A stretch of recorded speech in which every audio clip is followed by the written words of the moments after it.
live on Facebook now, guys. If you're watching us on Facebook, go ahead and register for this event. Come on the Zoom because that's where all the action is going to be happening. It's going to be awesome. Oh, and that's my alarm to say it is time to go. So stoked. So once again, welcome everybody. Guys, we're going to turn the time over to Michael Huggins. He's going to be hosting this for us. Really grateful to have him. When I first came down to this community, guys, I was lost. I didn't know what I was doing. I was a teacher that absolutely loved teaching, but I did not have the vision that was necessary to create that life by design. And that's what we're going to be talking about today, a little bit more in detail, how we can create that vision, how we can go and dive into what is possible for ourselves. And without any further ado, Michael Huggins, how you doing, my friend? Good to see you. Yeah, good morning, everybody. Welcome to our training. Super excited to have you all here. Awesome. We got the recording going. We got a lot of things going on right now. We got multiple devices, multiple speakers. I got to make some co-hosts in here. Woo! Hi, Wanda. Hi, Gamer. Welcome, everyone. Jayla's in the house. Mr. Huntsman is here. Miss Carla Hill. Joshua White. Good morning. Happy to see you all. Josh, we got to get connected. I owe you a phone call. Good morning, Willie and Tracy and Tony. Thanks, Matthew. Cool. Good to see you all here.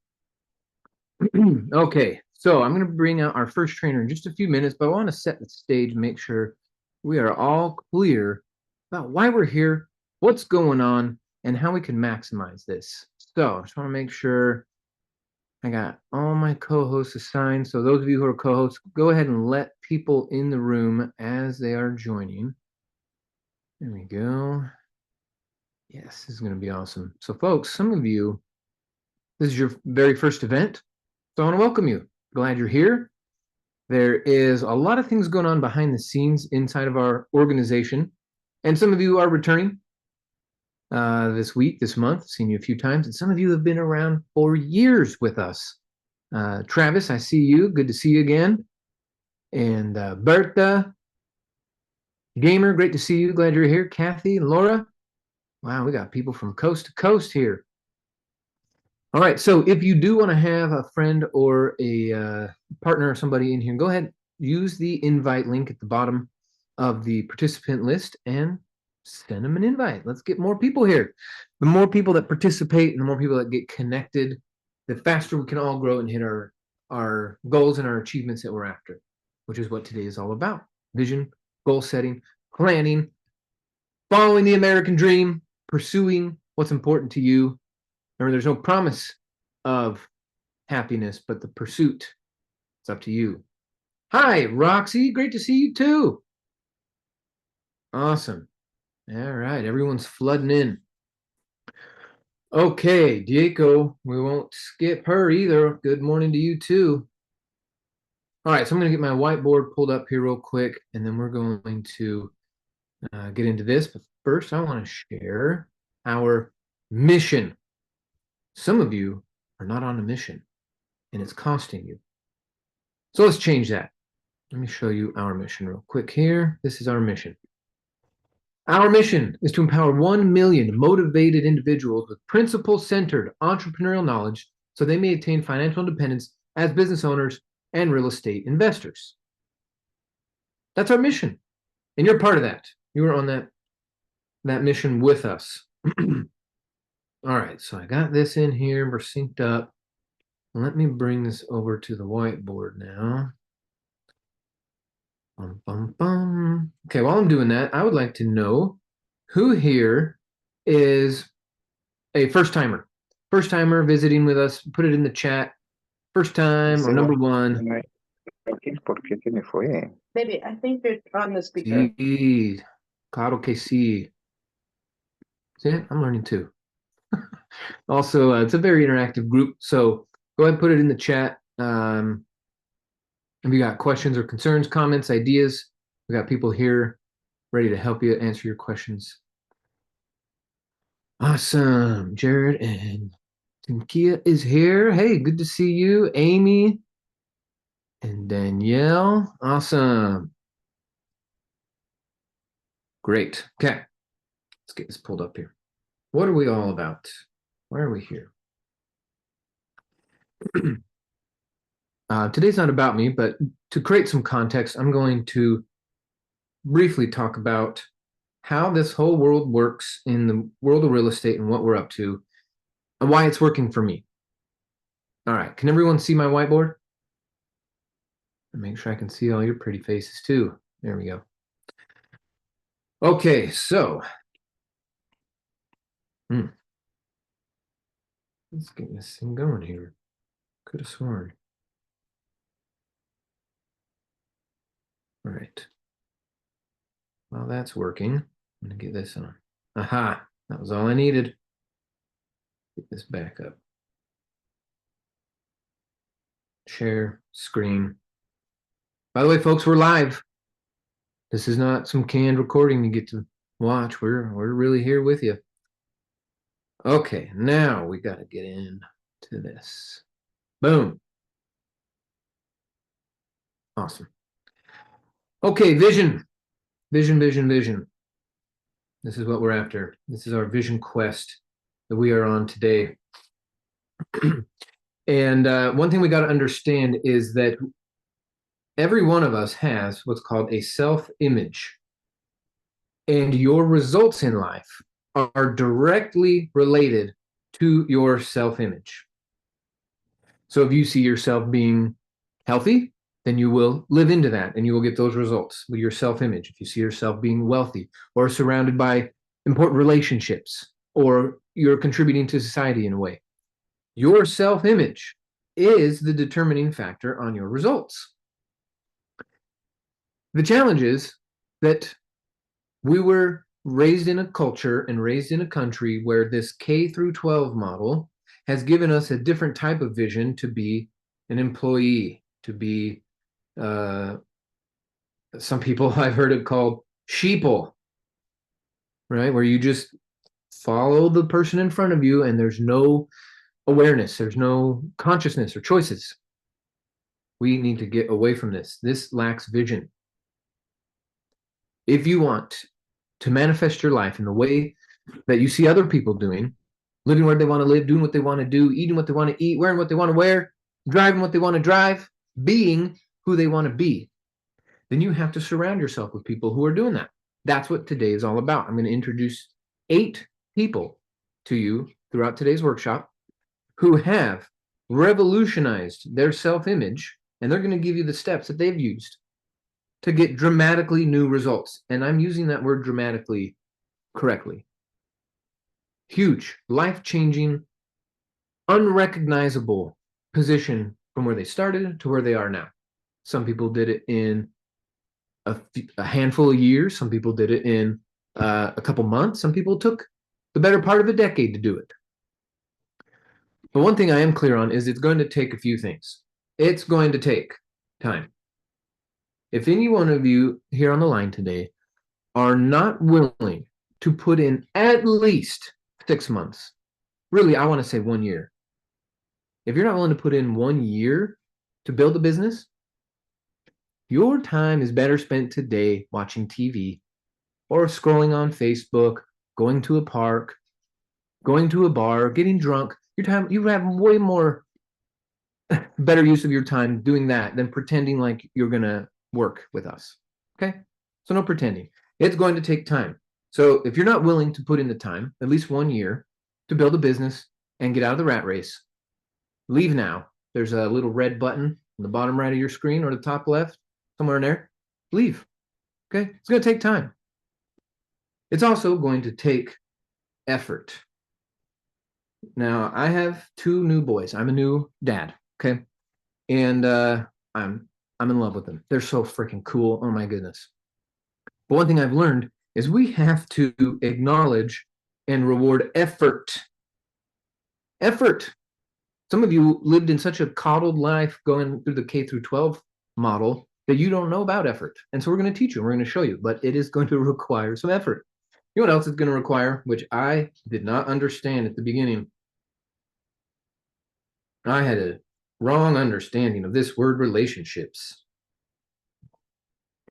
If you don't have key relationships about the real estate industry, about business, about entrepreneurship, it's going to be so much harder. Relationships are a shortcut. We've all heard that phrase. It's not what you know, it's who. It's who you know. And even more importantly, if we take that one step further, it's not who you know, but it's how they know you. Do they know you as the Jiffy Lube oil changer, or do they know you as the sophisticated real estate investor? Do they know you as the grocery store bagger, or do they know you as the legitimate real estate investor that you are? So the relationships, how they know you, not just who you know, but how they know you. So if you're not willing to build relationships, this is not going to work either. It's going to take time. It's going to take effort. It's going to take relationships. It's going to take some knowledge too. Unfortunately, the useful knowledge that we got or that we need in this world of business and life was left out of the K through 12 model. Inside of that knowledge is not just going to be technical things like how to carry the one or move a decimal point, but it's going to be things about personal knowledge. How does your brain work? How do you learn? What is it like to raise my responsibility? What does that look like? That kind of knowledge too, not just technical knowledge. Technical knowledge is great. We're going to go through some of that today. And of course, those of you who hang out with us on a regular basis, we go through a lot of technical stuff.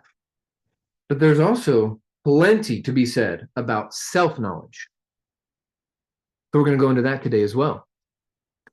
The men and women who I get to introduce to you today have gone deep in the self-knowledge to figure out how to get the most out of life. Now, when we say the most out of life, let's be clear. And I got just a minute before we bring out our first trainer. The results in life are multidimensional, so it's not just money. And we're gonna put it in the 5 F's. Okay, this is how our CEO likes to talk about it. The 5 F's are family, fitness, finance. Oh, I can spell. Finance, faith, and fun. Are you winning in all these areas?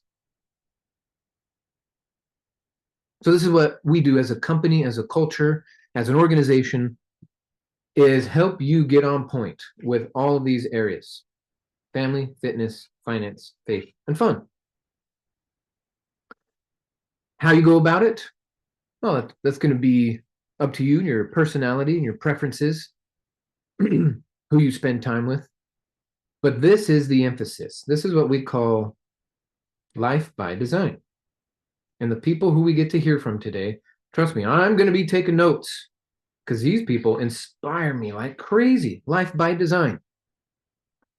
How they engage with their family, the relationships that they have, how they take care of their bodies, and the food awareness that they have, the unshakable financial, powerhouses that they've created over the years, and then the faith. Maybe it's faith in their God or their church, their religion, themselves. But there has to be that extra piece that's not the tangible part of life. We all know about it. Some of you don't want to talk about it, but there is that non-tangible piece of life that if you ignore, well, life will suck a little bit more. And then, of course, fun.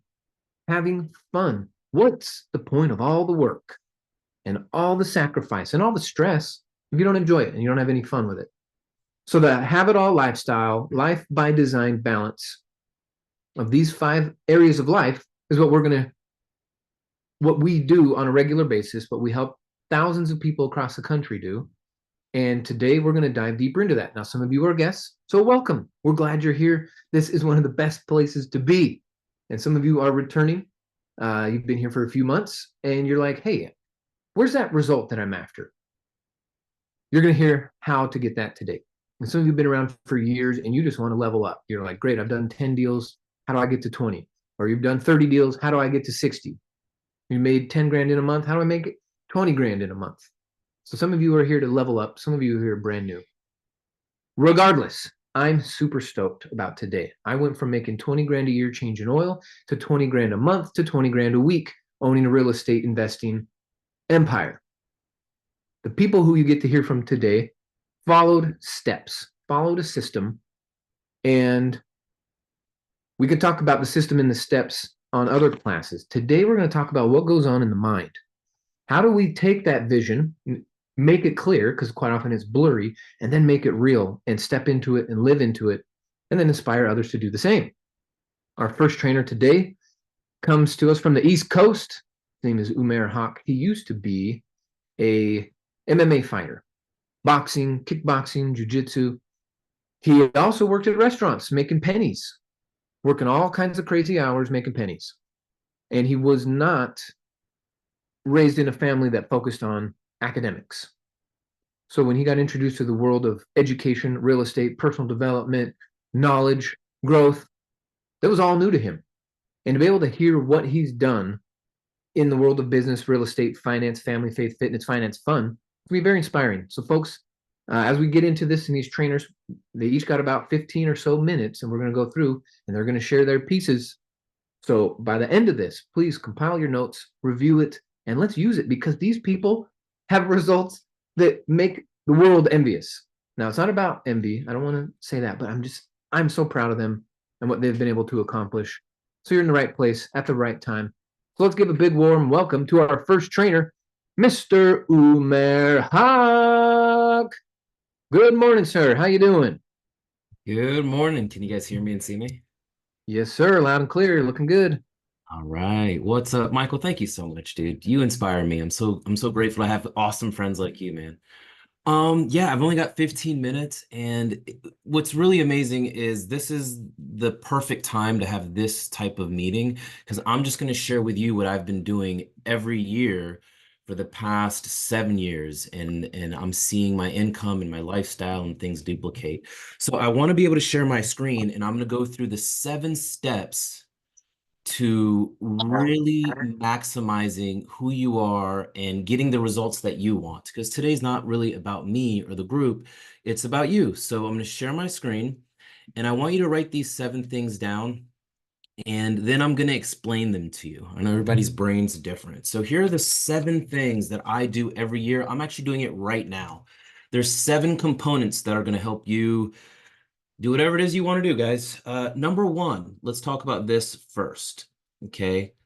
Logic versus emotion. Okay. Logic versus emotion. Now, a lot of times people are super analytical, super logical. They think too much. And I've met a lot of smart, broke people. Okay. And on the other hand, many times people are very emotional. They got lit on fire by going to a meeting or going to a conference, or they get the bug the January 1st to actually work out and lose weight or gain weight or whatever it is. They're all lit up, and then a couple weeks later, they're sitting on the couch eating potato chips. So if you guys are going to win in this game, you can't be hyper logical and you can't be hyper emotional. Guys, it takes both. It really takes both. But what I've learned by creating success for myself over and over and over again in different contexts is, we talked about logic and emotion, but the other side of this is pain and pleasure. Write this down. Pain and pleasure. Okay. Now, most human beings respond to pain more than they respond to pleasure. Would you guys agree? Like, sometimes you meet people that are just so comfortable in their life and their job and their 9 to 5. They're doing all right. They're not really living their best life, but they're comfortable and they barely ever do anything. But if they lose their job, if they lose a loved one, if they lose $100,000, well, that pain sticks with them. Would you guys agree? So what I do every single year, and what I've done is I had to lead with emotion and follow it up with logic. All right. Lead with emotion, followed by logic. So, and I'll give you guys examples. When I was really broke, and this has really hurt me. Like, I remember a girlfriend of mine, we went to the beach for a day trip, and we were really tired and we didn't want to drive home. And I just didn't have any money. And my girlfriend at the time had to pay for a hotel for us to stay in. And that broke me as a man. It just broke me. Like it hurt me so bad. And I'll never forget that day because she had to pay for us to have a place to stay. And it made me not feel like a provider. And that moment in time stuck with me for years. And it's funny because about a year after that, I actually found this group. Another example was I used to work for the school system. I was making less than 30 grand a year, basically doing childcare.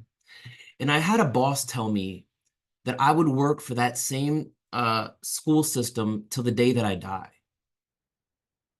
And that boss, her name was Miss Owens, and maybe she didn't mean it well, maybe she did. She was a mean boss.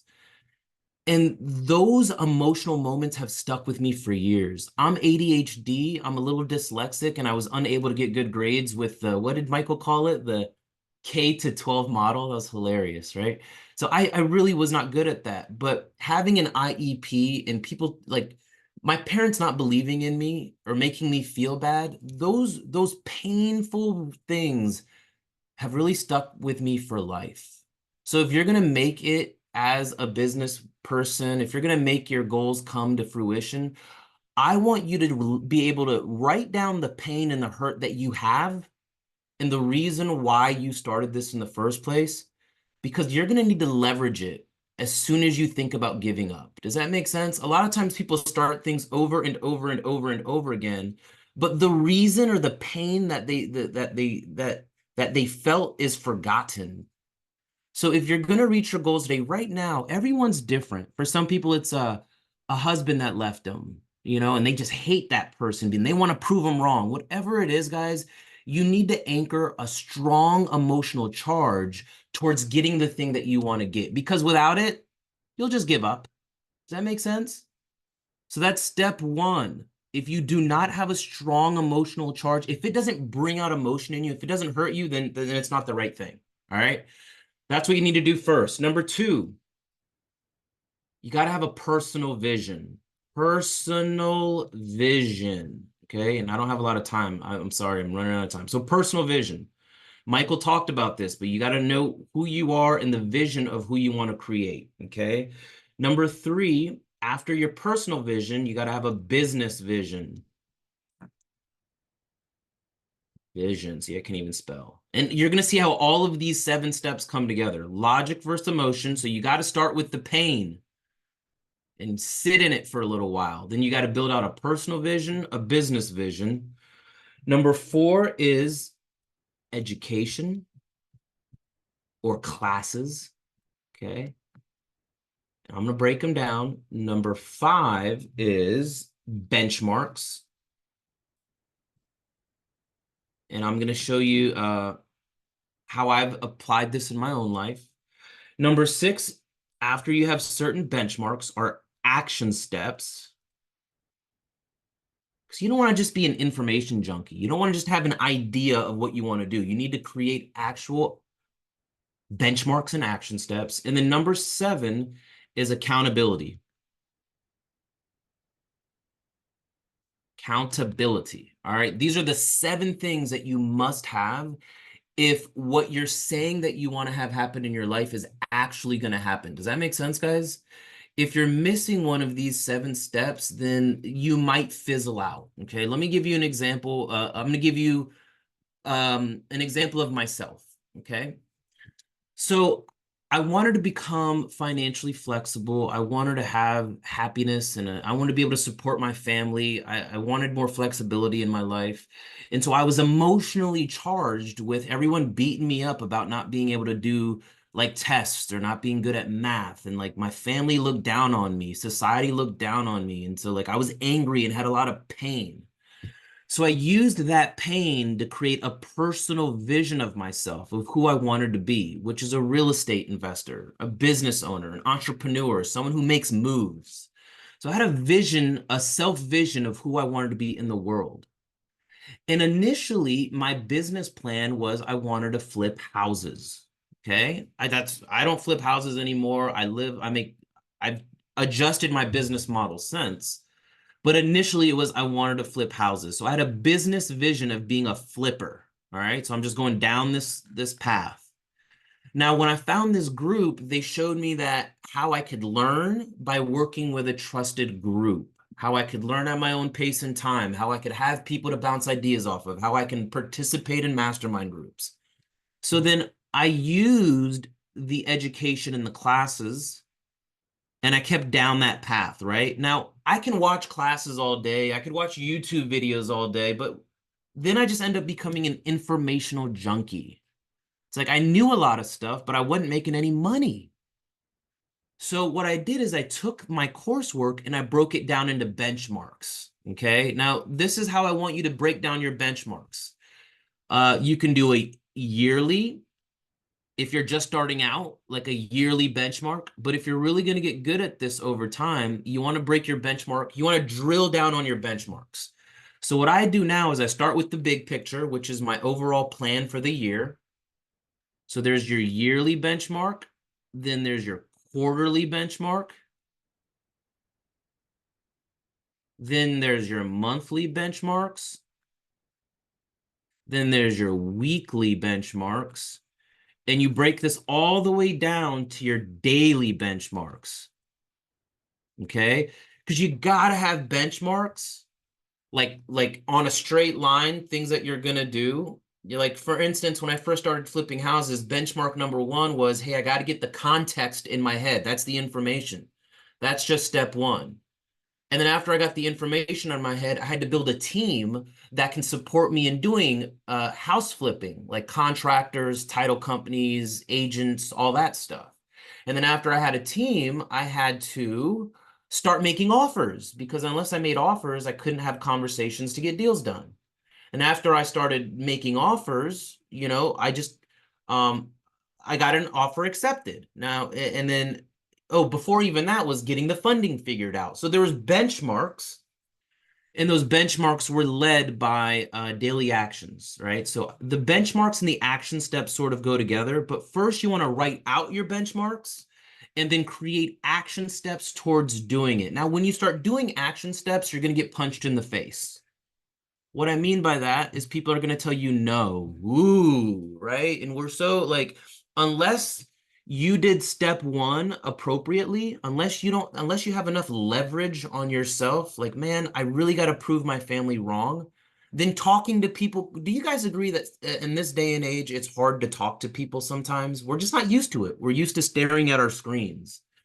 But in order to be a business person, you got to talk to people. And so anytime that I'm hitting a goal, or I'm reaching something new, or I'm wanting to make something happen, I get hit with resistance. It smacks me right in the face. And every single time I get hit with resistance, I have an opportunity. It's like, okay, it was uncomfortable me joining a group of investors that knew more than me, that were smarter than me, that were doing the things that I wanted to do. And I got hit with all this resistance because I wanted to go back to where I was comfortable. But I didn't. I sat in the pain and it drove me forward. Does that make sense? So after you really break down benchmarks and action steps, guys, you need an accountability partner. Now, a lot of times you can find an accountability partner in your significant other. You can find an accountability partner within the community. If that's not good enough for you, you can go ahead and get yourself a coach. Last year, I got myself a coach and I pay her. And I'm grateful that I did that, because I needed some accountability. When I started making more money than I thought that I needed, I needed to go back and create a better vision of what I want to do in the world, right? Because it's not just money. You got to have a vision for who you are, what you stand for, and what mark you want to leave before you leave the planet, right? So guys, as you're planning for your year, as you're planning for living a tremendous lifestyle, as you're planning to become a flipper or a money lender or I love seller financing other people's houses now. I was like, man, I want to make a plan to be a bank. And my name's Umair. I call my bank Bank of Umerica. It just sounded cool. And now Oh, awesome. I went from being someone who couldn't really go to a bank to get money to being a bank. And I love the fact that I get the opportunity to help people finance their houses. Guys, I only had a short amount of time with you. I hope you take these 7 steps, you write them down, and you follow them. Because if you do this correctly, anything's possible. Michael, Well done. thank you for having me, my friend. Yeah. You are awesome. And I just Thanks for opening up and sharing what's been working for you. And when did you decide to be a real estate investor? I just want to put some numbers up real quick, and then we'll get to our next trainer. But when did you decide? What year and what month? I decided I was like 24 when I started watching YouTube videos. I was 26 when I found the group. I'm going to be 36 in February. So about a decade ago. Okay, so folks, he's been working on it for a decade, and he's done nearly 100 deals. So that's why I said at the beginning, hey, this is going to take some time. But if Yeah. you stick with it, boy, howdy, you're going to have a different life. Umair, and what's your biggest month when you combine all your business profits, real estate profits, everything? What's the most money you've made in a month? In a month, I'd probably say 160,000 in a month. Yeah, in a month. Now, it doesn't happen all the time, but I think that was my biggest month. It was in August when I looked at like what I did Yeah, with my deals and what I did with, my man. other business. So And how long would it take you in your old life to make 160,000? 5 years. And you did it in 1 month. Like crazy, yeah. Woo! Well Yeah, done. man. And I know we could keep going, but God is it's good. exciting stuff. Folks, stick with us. Umair is one of the trainers inside our organization. So if you want a chance to work with him, follow up with your host, the person that got you here, and let's schedule a strategy session and help you get the results that you're after. All right. Bye, Well done, guys. Umair. Thank you so Thanks, much. buddy. Later. Awesome. All right, now let's get into our next trainer. We're gonna go to the Southwest, cowboy country. We're gonna head down to Arizona. We get to hear from another inspiring man who revolutionized his life. He was on the verge of bankruptcy. He was going after it with such fervor and energy, but with zero training, zero skill set, and almost ended up bankrupt, homeless, and by the skin of his teeth, he turned everything around to now. Well, we were on training with him just a few months ago, and he shared how he made a $500,000 profit on one fix and flip. My goodness. He's done over 100 deals. He's on his way to 200 deals. And his lifestyle, when I watch him, like what he does during the summer each year, he lives a whole year in 3 months. That's how much full of life this guy is. And seeing how he treats people, treats his team, his real estate partners and relationships there, it's a gold standard. I mean, the guy is just a professional through and through. And I quite often ask him for advice. So I'm really inspired to see what he's done in his short amount of time.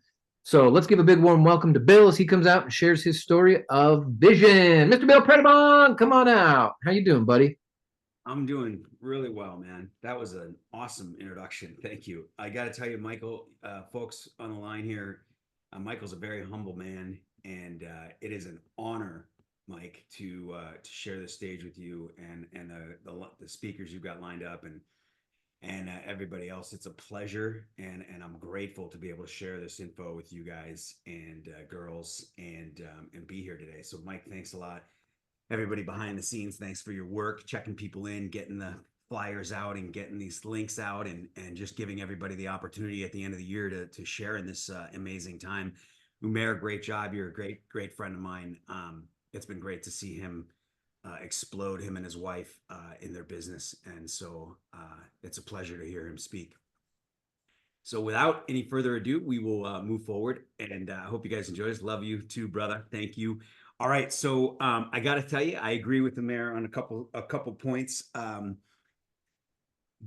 like the pain idea. Michael was talking about me. I used to played against sports. I was a sports guy my whole life, and I was a pro skier in my 20s in Vail, Colorado, and skied for 10 years out there. Both as an instructor and a racer, and then a pro mogul tour guy. And so I had an opportunity to get into some plate against sports stores when I had to get a life and not become a ski bum anymore. Cause I tell you, I was broke for 10 years and we did okay. You know, we got up to 4 stores, Southern California. And I didn't know what I didn't know. I made a lot of mistakes financially. I knew how to run the store. I knew how to sell. I knew sports. I knew, you know, I learned what I needed to learn to help grow the business. But when it came to buying out a couple partners, making some changes with stores, being an anchor in a mall and changing leases and stuff. I mean, it wasn't rocket science, but I made some mistakes. I overpaid and I found myself with the economy, and it wasn't the economy's fault, but it played a factor. 2004 in Southern California, and then 5, 6, and 7, and I was broke. I was bankrupt. I was 38. I had no car. My car was repoed 2 days before my wedding. I had no house, so I was living in my girlfriend's house. I had no job, so I made $17,000 the entire year of 2007. I had no retirement. I had no credit. My credit went down because my car was repoed. My house was repossessed, if you want to call it that. It was foreclosed on in California. And I filed bankruptcy on the advice of my attorney because I didn't know what bankruptcy was. And if I had to do it over again, and if you had the opportunity to learn about bankruptcy and take a bankruptcy class, I would recommend it before you ever file. I had options and I didn't know it. And so I had no credit, no money, no job, no income, no car, no house, no credit, no financial means, and no retirement. And so I did have something so I was pretty painful, as you guys see. But there was a point when I was seeing the writing on the wall and I made a decision. So my first step was to decide to do something different, okay? And then to do something about it. So I always talk about, you know, here's the thing, when we have opportunities and choices all of the time, we tend to wait. I make decisions quickly and then back out of them later if I need to, okay? So I decided that real estate was going to be it for me. There's a million choices, you guys, girls, that we have to become rich, right? We can go on the internet, we can start an app, we can go in day trading, Forex, blah, blah, blah, blah, blah. There's so many choices, right? So choose one, but commit to it. So I committed. This is why I committed to real estate, is because when I learned about real estate, not learned how to do real estate yet, but learned about it, I realized that it had the most chances. Like, the most people got rich in real estate, the most people held their money in real estate, held their wealth in real estate. And then I learned why real estate was such a good venue, such a good opportunity, versus more specialized training, like being a stockbroker, like being a day trader, getting your chance at an app or something like that, or starting some online business, right? There was far more millionaires in real estate by far. So it seemed easier to me, and I wanted an easier path. And I had no income, no credit, no money, no resources, nothing. I was resourceful, which you're going to need to be, you're going to want to be, but I didn't have them.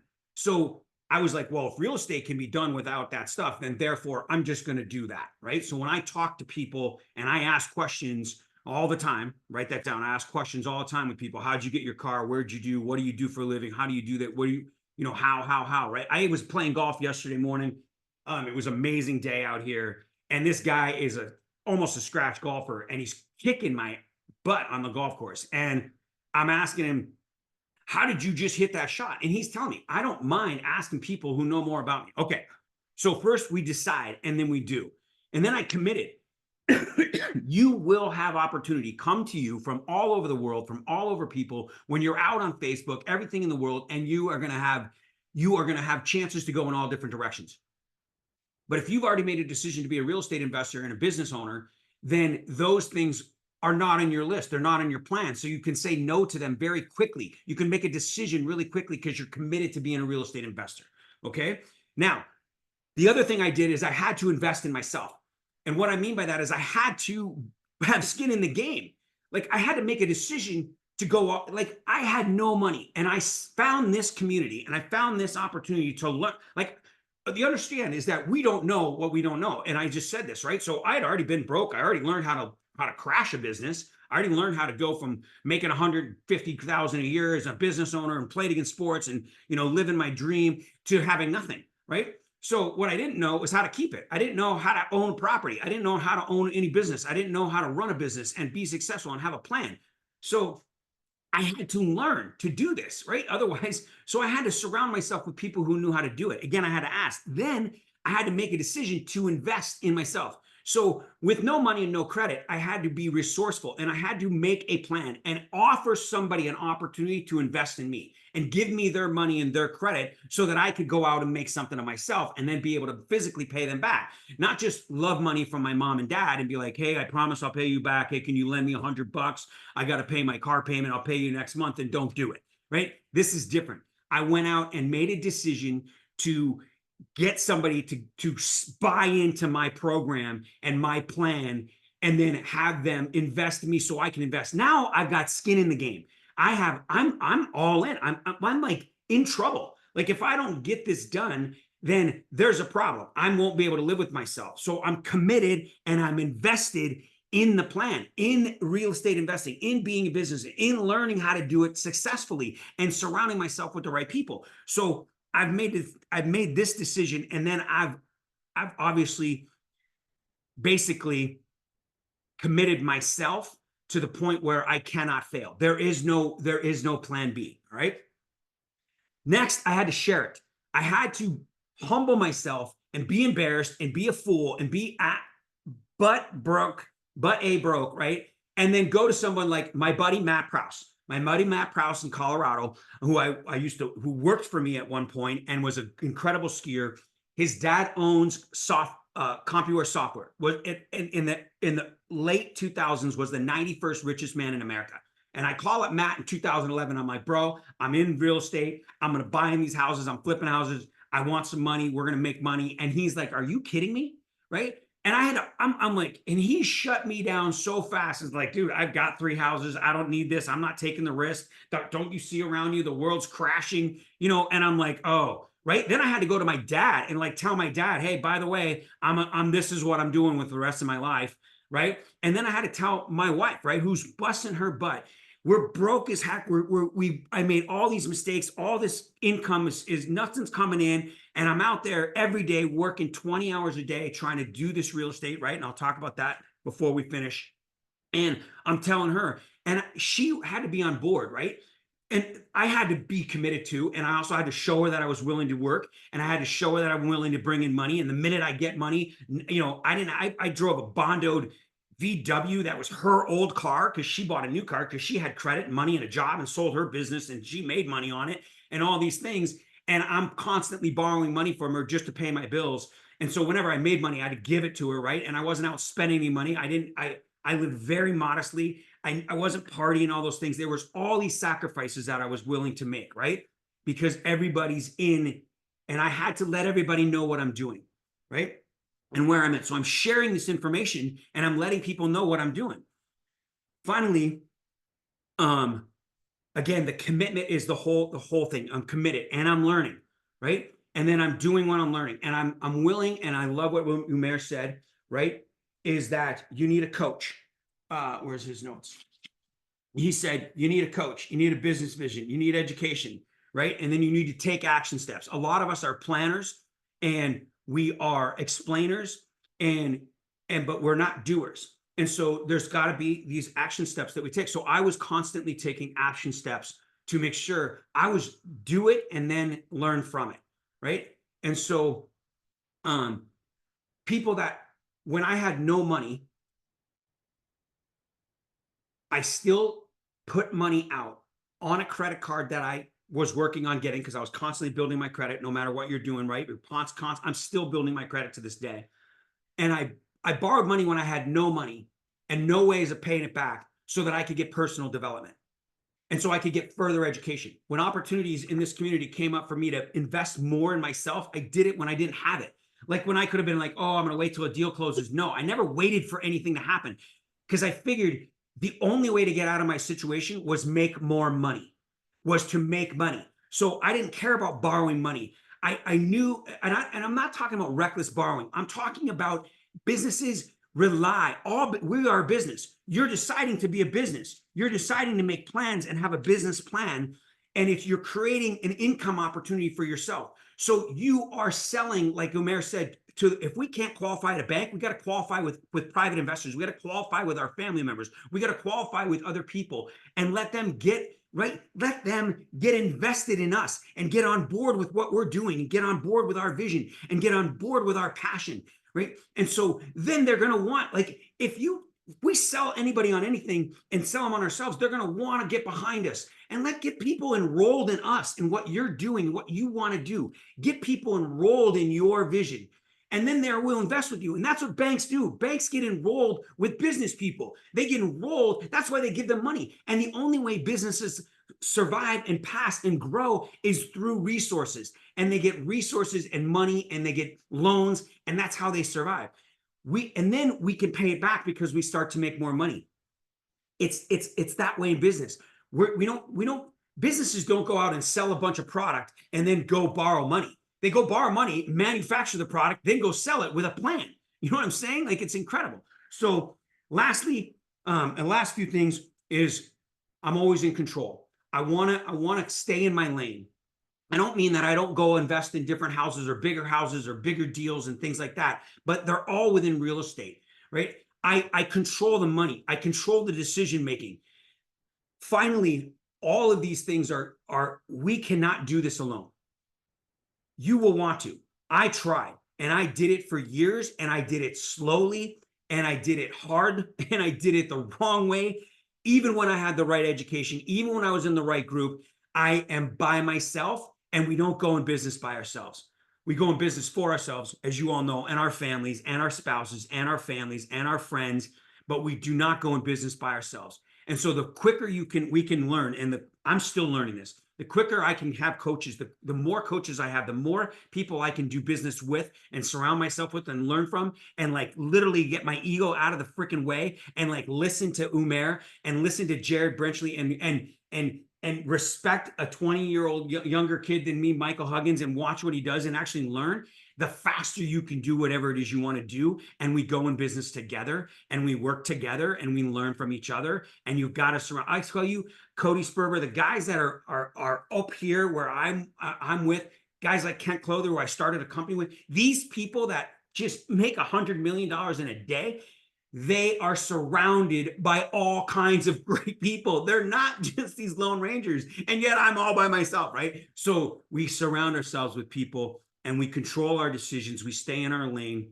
We constantly, every day, I make decisions every single day that are out of my realm. And then if I need to back out, I back out later. But I always say yes to the decisions and I make them quickly, yes or no. And then I back out slowly. And with that, Michael, I'll leave it over to you. I think that's about my time. I'm sure you have a few questions, but yeah, Solid. folks, that's it for me. Those are my steps. Okay, well said. Make the decisions. No hesitation. If you need to change, you can change. But the key, what I'm hearing from Bill, is decide, decide, decide. And commit. Once you decide, commit to it, stick to it, you guys, and get invested, get involved in it. And I want to say this, you guys and girls, and it's important. And no matter if you've made the mistake before or whatever, but it's not burning all the bridges where you have no other option and you've literally quit your job, or you've just isolated everybody from you and your family and you're just on your own. You want to get everybody enrolled, and if it part of that takes you working part-time or doing something that brings in a little income, then so be it. It doesn't mean it's forever. It's literally temporary. Being broke is temporary. Having to have a job is temporary. All those things, it's all part of the process and the plan, and we run with the process, but we want to enroll people. And we don't want to isolate ourselves from our people. Otherwise, we will end up divorced. We will end up by ourselves. We will end up, extradited from the family and things like that. And that's not our plan. Our plan is to bring our families together. All right. Yeah, exactly. It's that have it all lifestyle that we talked about, right? Faith, family, fitness, finance, fun. Putting it all together. And Bill, you are a great example of that. And so even though you were broke, destitute, embarrassed, all those things, what's something about the vision technique? I mean, I guess what you were saying is it's that decision, and I guess having that image of the life you're going to have. because ever since I've known you, you've always driven nice cars, you wear nice clothes, you do fun stuff. But when you were broke, what was the thing that in the vision realm that did it for you? So, and you mentioned this a lot in your trainings, and the only thing is that, and I'm not a vision board type person. I've actually never made one. In fact, if you look in my office, I probably have 3 different vision or 4 different vision boards I was going to do, and I never did them. I got really nice ones from Amazon, and I got to put them, you know, they're like, you put them up on the wall. But I have a belief. The belief is that I can do it, and that I want it, and that's what I desire, right? I have this desire and this belief in myself. So I just believe that it to be true. I believe that I want to dress nice. I believe that I want to live till I'm 100, right? I believe in working out. I believe in the things that I can do. I immediately, when I started to study whatever the people that were above me telling me, I just believed them, and I listened to what they told me to do, and then I did it, knowing that if they did this and that's what happened, then I can do this, and this is what's going to happen. And that belief has been true. When I followed these processes and these steps, things have started to come around. When I wear the part, when I play the part and wear the clothes and drive the car, I didn't drive a nice car for a long time, but there was a time when I got to buy a car. I bought a really nice Mercedes for $15,000. Nobody knew it was $15,000, and then I put some nice wheels on it, and it was cool. It made me feel better about myself, even though it was a piece of crap Mercedes, right? Nobody really knew that. It just looked really shiny on the outside. So, it's all about belief. It's just believing whatever you're committed to and what you've decided to do, it will work. And if it doesn't, it's not a big deal. If you fail, it doesn't matter. If you owe people money, I don't mean irresponsibly, but that's part of it. It's okay. Nice. Just decide, commit. There is no plan B, and believe. Excellent. Well, folks, if you want to hear more from Bill, he does a training for us every single week, live Q&A, no holds barred. That guy will just tell you how it is. You need a person like Bill in your world.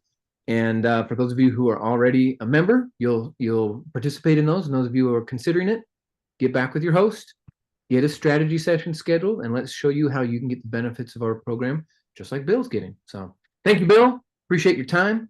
Keep kicking butt. We're rooting for you. Okay, excellent. Now we're going to go up to the mountains of Utah.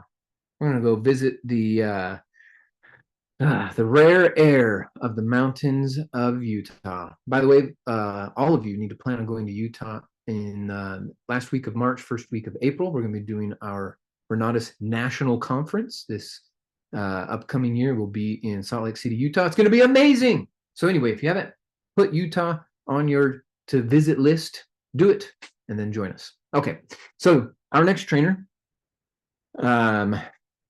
never considered real estate investing. It was not on his radar at all. He thought he was just going to go through corporate ranks. At first, it started out as a regular job, but then he got married and had kids, and then it became a career.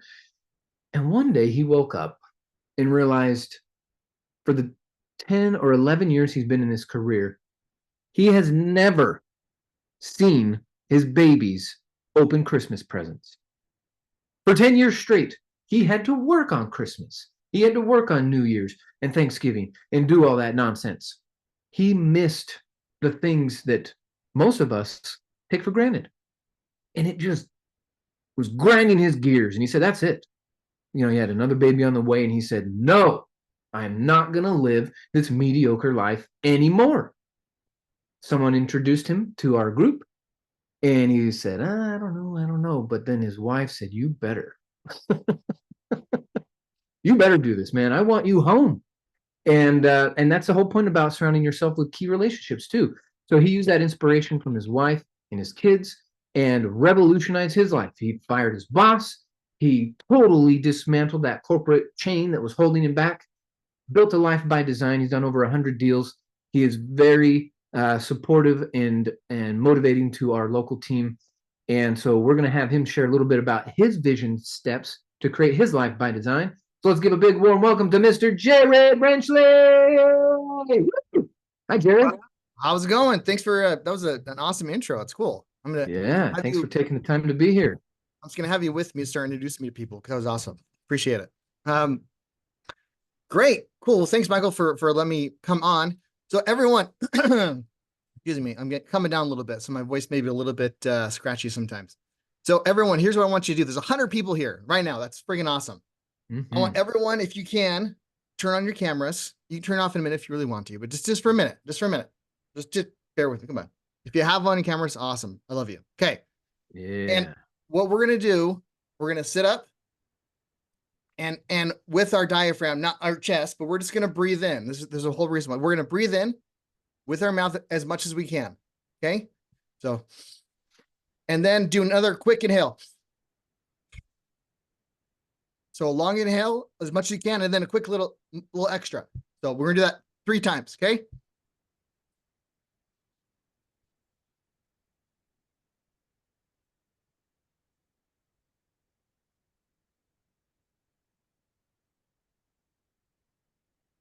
Okay, what we just did, we filled our lungs with some capacity, and then we filled it even more, which means the way that you're breathing right now, you're not using all of the capacity of your lungs. We have a vital key organ in our body, and we are not using it to the fullest. When we use it to the fullest, more oxygen is going to come in, we're going to get more energy. We're going to be more aware. We're going to be more alert.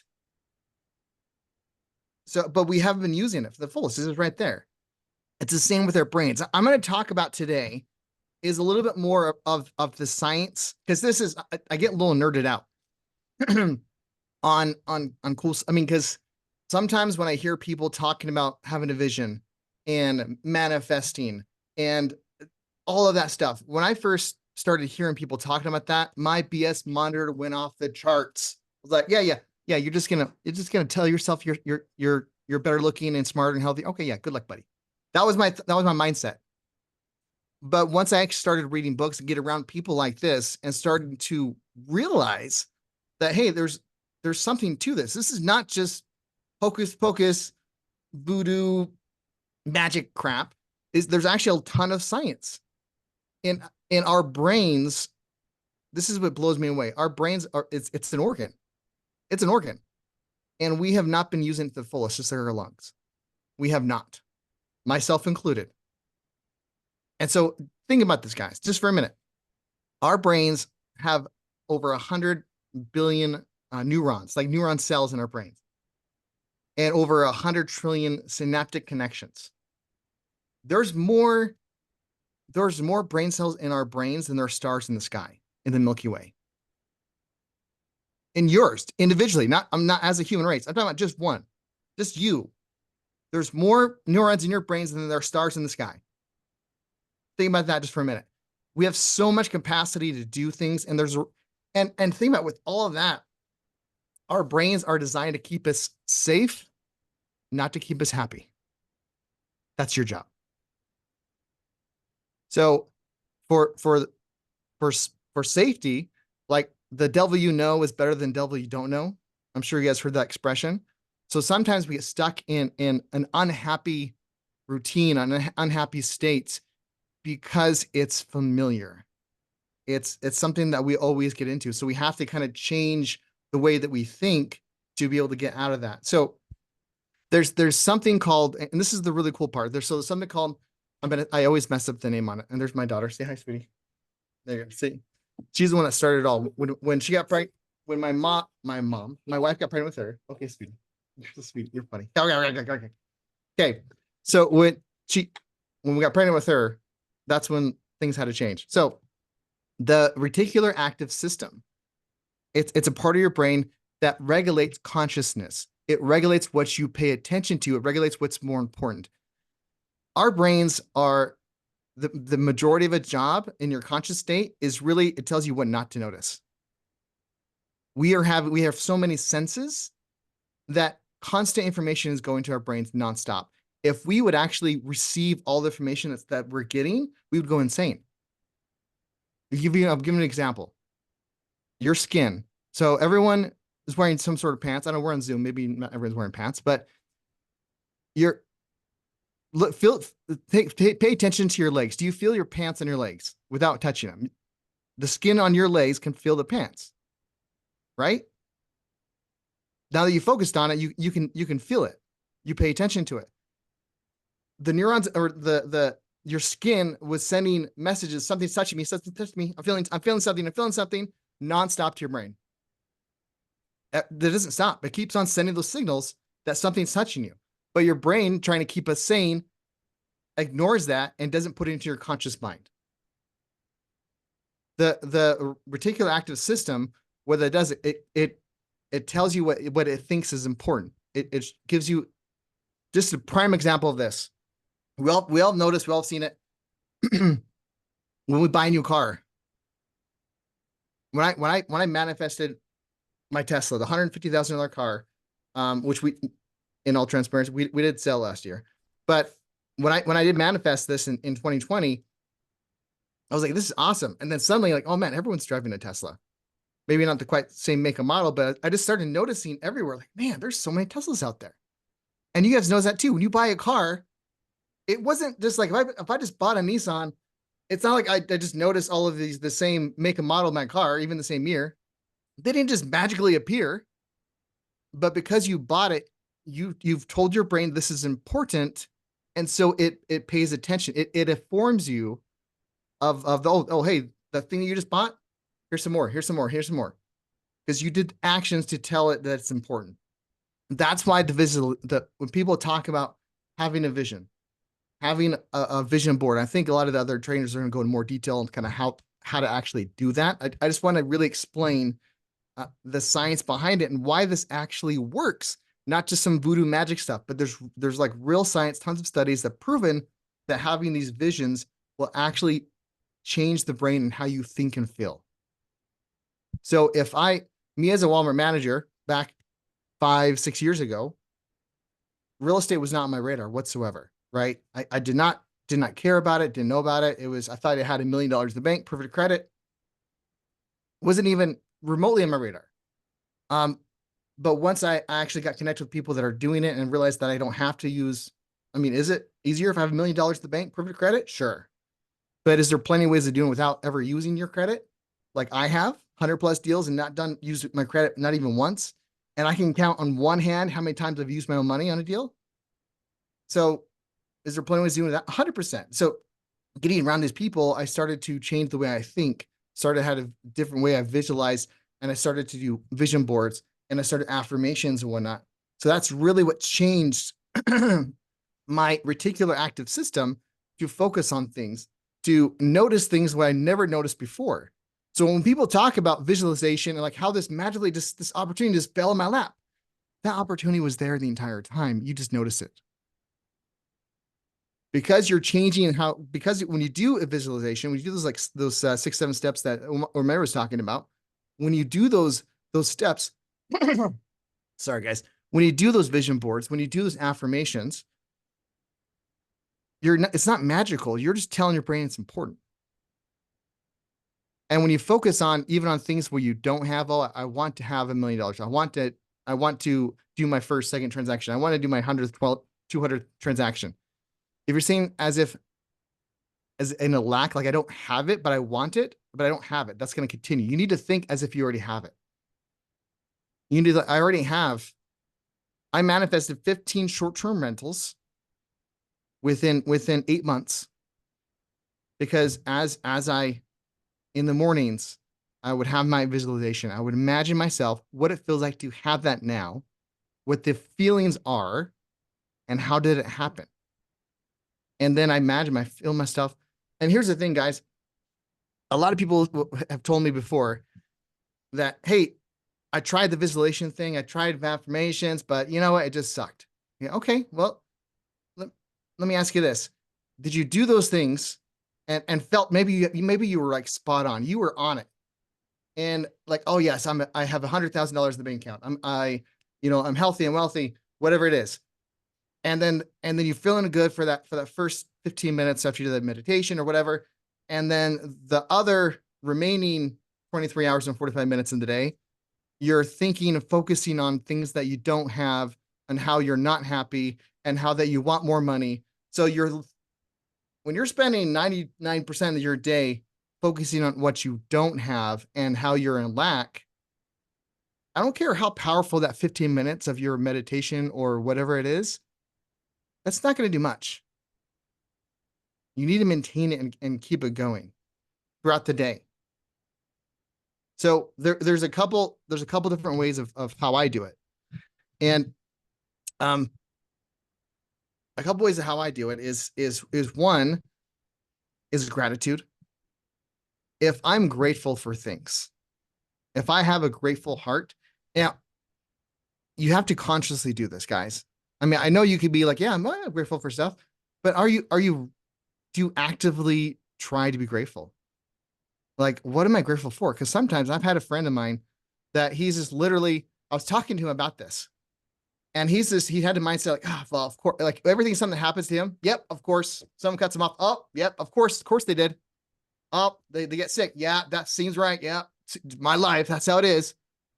And as we're talking about that, I'm trying to get him out of the state. And someone cut him, and literally someone cut him off, and he almost got a crash. Like, see, Jared, see what happens? I almost got in a car accident. You see what happens? I'm like, whoa, hang on a second here. Yeah, you couldn't control what that person did. Absolutely. But your thing is a negative thing. You could have gotten a car accident, but you didn't. That person could have destroyed your car, killed you and your wife, but it didn't. You are so lucky that your brakes worked and you were okay. Isn't that awesome? I was like, well, yeah, you're right. So everything's going to happen things will happen to us regardless. It's how the meanings we give our experiences is how our life manifests, how it happens. I have a mantra, what I say, and it's throughout the day constant. Things always seem to work out for me. And so when something happens, I get pulled over and the cop's being a dick or like whatever it is, and I'll say, yeah, things always work out for me. Yeah, I'd be fine. Or maybe a deal just falls flat or whatever. I was working on it for months, and it just pooped in it. And I don't know how a deal poops, but whatever. It goes in fire, just goes terrible, right?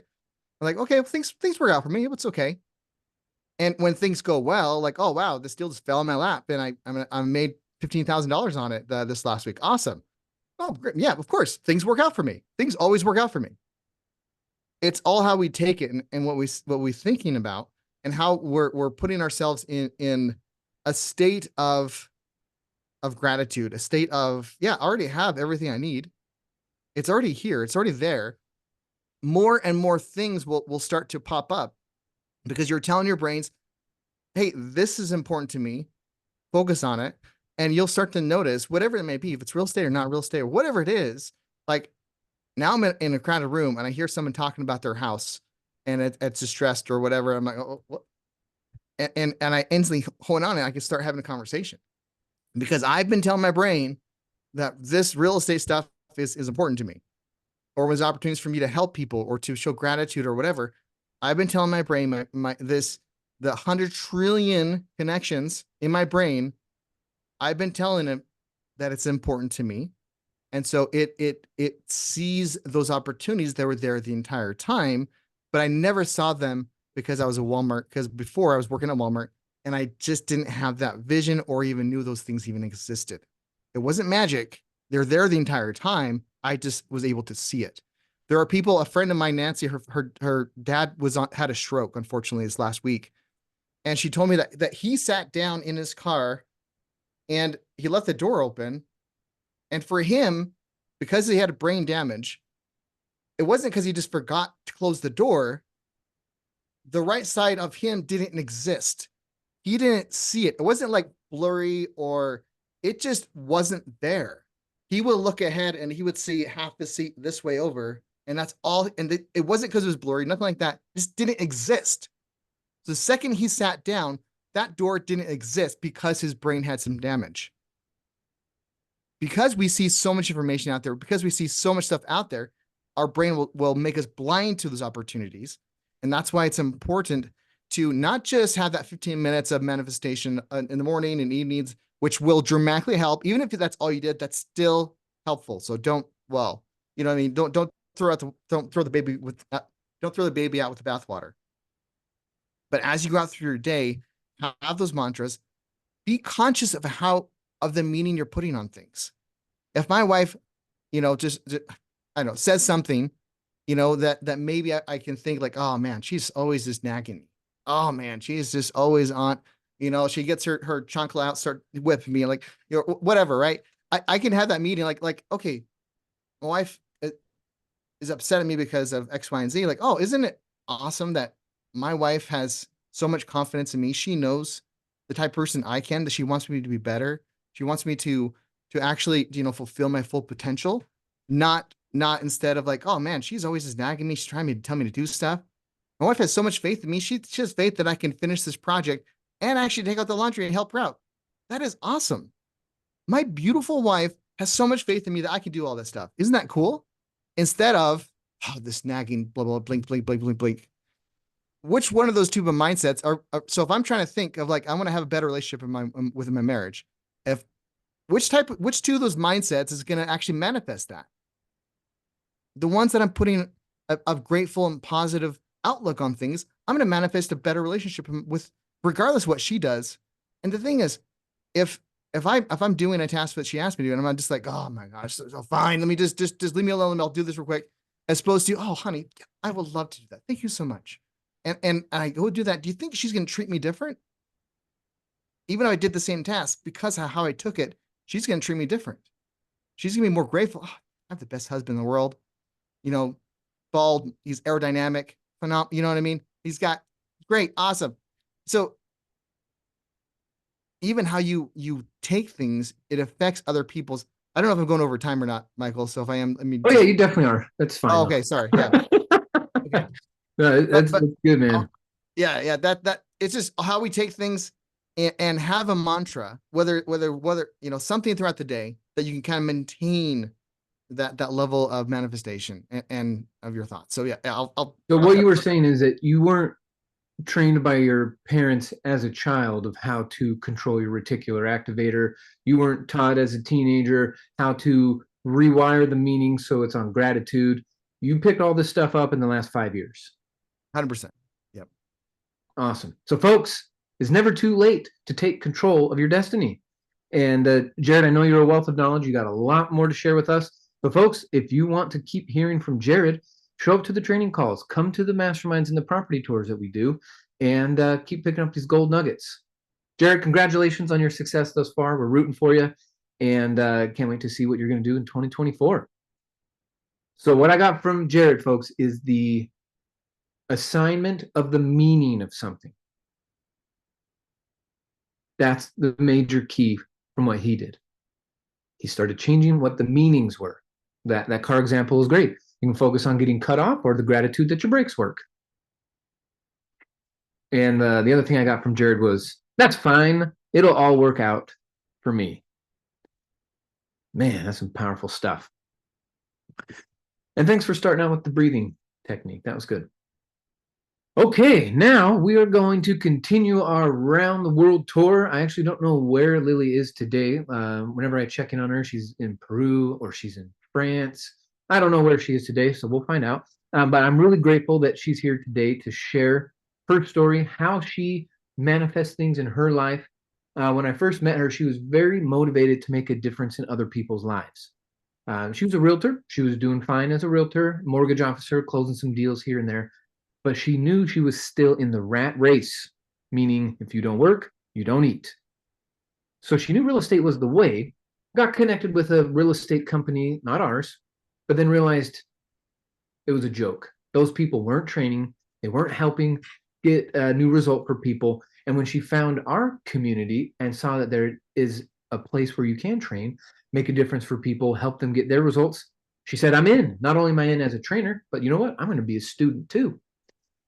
In a handful of years, she went from being in the rat race, tied to a job, because I mean, a realtor, that is a job, to now her real estate portfolio pays for her bills every single month, regardless of whether she wakes up, gets out of bed, travels or not, picks up the phone. Her real estate portfolio is producing the cash she wants for her lifestyle. And then just recently, I saw that she bought herself a new car. She got herself a race Porsche, SUV race Porsche. Oh man, hybrid, amazing stuff. So anyway, she's got a life by design. I know that she faced some challenges with speaking 2 languages, and at first she didn't want to be in front of people. She's like, I'll just go do my real estate and speak with Spanish people over here. And I was like, come on, will you please share your story with us? So over the years, she's been training our team around the country, in fact, and this self-image that we started out with, Lily is a great example of how she changed her self-image to now have her dream life. So let's go over some of the steps, the tactics, the techniques that she's used. And let's give a big warm welcome to our next trainer, Miss Lily Stott. Hi, Lily. Good morning. Hello, everyone. I'm here in Trujillo, Peru this time, having a fantastic weather, enjoying time with my mom and visiting here and there. Wow. I mean, I'm enjoying life. I can't complain about that. And actually, I totally agree what Jared said. I mean, this is my favorite topic. How we can design our lives. It starts here. It starts in your mind. Is it easy? No, but it takes time and it's worth it. It takes train over and over and over. But and thanks for the introduction, Michael. Thanks for not giving up on me when I say, Michael, don't invite me to Renato's. I mean, I'm okay being a realtor. And thanks again for those continuous texts saying, hey, come and see this opportunity. And yes, you're right. As a realtor, it's not the money that you make, is what is in your mind. Because I was making good money as a realtor. I can complain. I mean, it was really, really good money. But as I was making good money, I was spending good money. So I was always chasing a customer because, well, I mean, I didn't understand the real concept of passive income, of the power of passive income. So, and again, my environment or the way they were thinking was different. Okay, you have to have big houses, big furniture, everything expensive, but at what cost? I didn't get it at that time, because my environment, my network was different.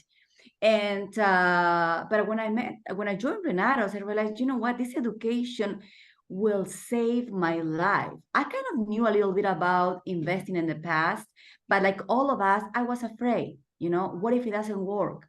What if I'm putting a lot of what ifs? I don't have the money. I don't speak good English. This is not for me. Even I wanted to invest in real estate. I always put obstacles myself. My mind was afraid to move forward and has to find an answer. No, you don't speak good English. It's not for you. You don't have the funds. It won't go right. Until I get this and I got a new network, a new people, new mindset. And I realized, you know what? It's not that difficult after all. Yes, takes risk, but if you know what you're doing, it will minimize your risk. So then I started my path of acquiring properties and understanding the variety of opportunities. Like we have not only traditional rent, but you also have short-term rentals. But also to get to the point, maybe I wanted to have some massive income strategies. I did some fix and flips and wholesaling. Then I specialized in seller finance and try how I can leverage with a bank. And I realized, okay, so if I minimize my expenses, then I can get out of the rat race easily, right? So I start removing the stuff that was unnecessary, restructuring my finances, removing the high interest thanks to the velocity banking, understanding the taxes, how I can, the card that Michael mentioned, the Porsche, was based on the tax advantage that Mark Kohler showed in his classes. And I mean, everything was making sense for me. And we create a momentum. And some people may say, well, because his life is happening to you, then you create a momentum. No, I force the momentum. I force this to happen because at the very beginning, like Jared said, it's us. We have the opportunities around us, but we don't see it because we have a different lens. Well, this is actually to see better, but I'm talking about the lens that we have is scarcity, or we have, I cannot do it. Why me, right? But I'm glad that I did. I'm gonna tell you. Let me tell you what I did. It may help you. So the first thing is, number one, desire. You have to desire a different life. If you're okay with your life, then you won't go much further. So, well, if it happened, okay. If it doesn't happen, that's okay. Then don't even try. You have to desire, have something different, right? I mean, as I said, analyze what you have and what is that you want and how bad you want it. For me, it was my time. I came to this country when I was 26, and I didn't know much about this real estate. I didn't know. I went through the rat race, worked years in there, but I knew there's something better. So I cannot go back for the time I was in my 20s or 30s. That's done. But I can go from where am I right now further. And I realized how I can have the time and the money to enjoy life. Real estate was the key. So the desire, I needed to enjoy that. I don't want to just live just another year. I want to have a good time, every day, every minute. And that's what I put in my mind. I want this. And then understand why I wanted that. Number two is understanding my why. My why is I wanted to have more time with my children, more time with my mom. And one thing that I remove is regrets. Because when I came to this country, my children were little, and I had to work, and I couldn't. Gosh, I don't want to cry, but I couldn't spend time as I wanted with them, and all the time was regretting. If I would have done this, if I would have done that, and those feelings don't help you achieve the abundance. So I have to accept and say, hey, this is what I did because those were my circumstances of a working mother, but now I want a different life, right? So then my wife spend more time with my teenager children. Well, now they're more than teenagers, but at that time when I started this, and also spend more time with my mom. And I want to give to my mom the life that she wanted to have, but she couldn't have. And that was my time. But also then one of the things that came to my mind is about me, because sometimes we focus on other people, which is great, because when you focus on your children, on your parents, that gives you a motivation to keep working or to keep moving. But one thing I was forgetting was about myself. What about me? What about my happiness? What is that I want in life? So a lot of changes happened in my life in the last 3 years, personal changes. One of the changes is I married a good man that's always continue helping me growing my mindset. He's like, if doesn't go right, he says, that's fine. Another deal will come. No problem. Let's not worry about what didn't happen. Let's worry about what will happen eventually. So I think it's a great compliment in my life. The other thing that number 3, I would say is read or listen to inspired leaders that help you get the best version of yourself. There's a lot of people out there, that you can listen. There's books if you want to read, audio if you don't want to read like me. I have to admit, I'm not a good reader, but I like to listen. I feel the energy of the person that is talking. So listen or read those books. It's not just one time. It won't work. This has to be like on a constant basis. I usually compare this like to the gym.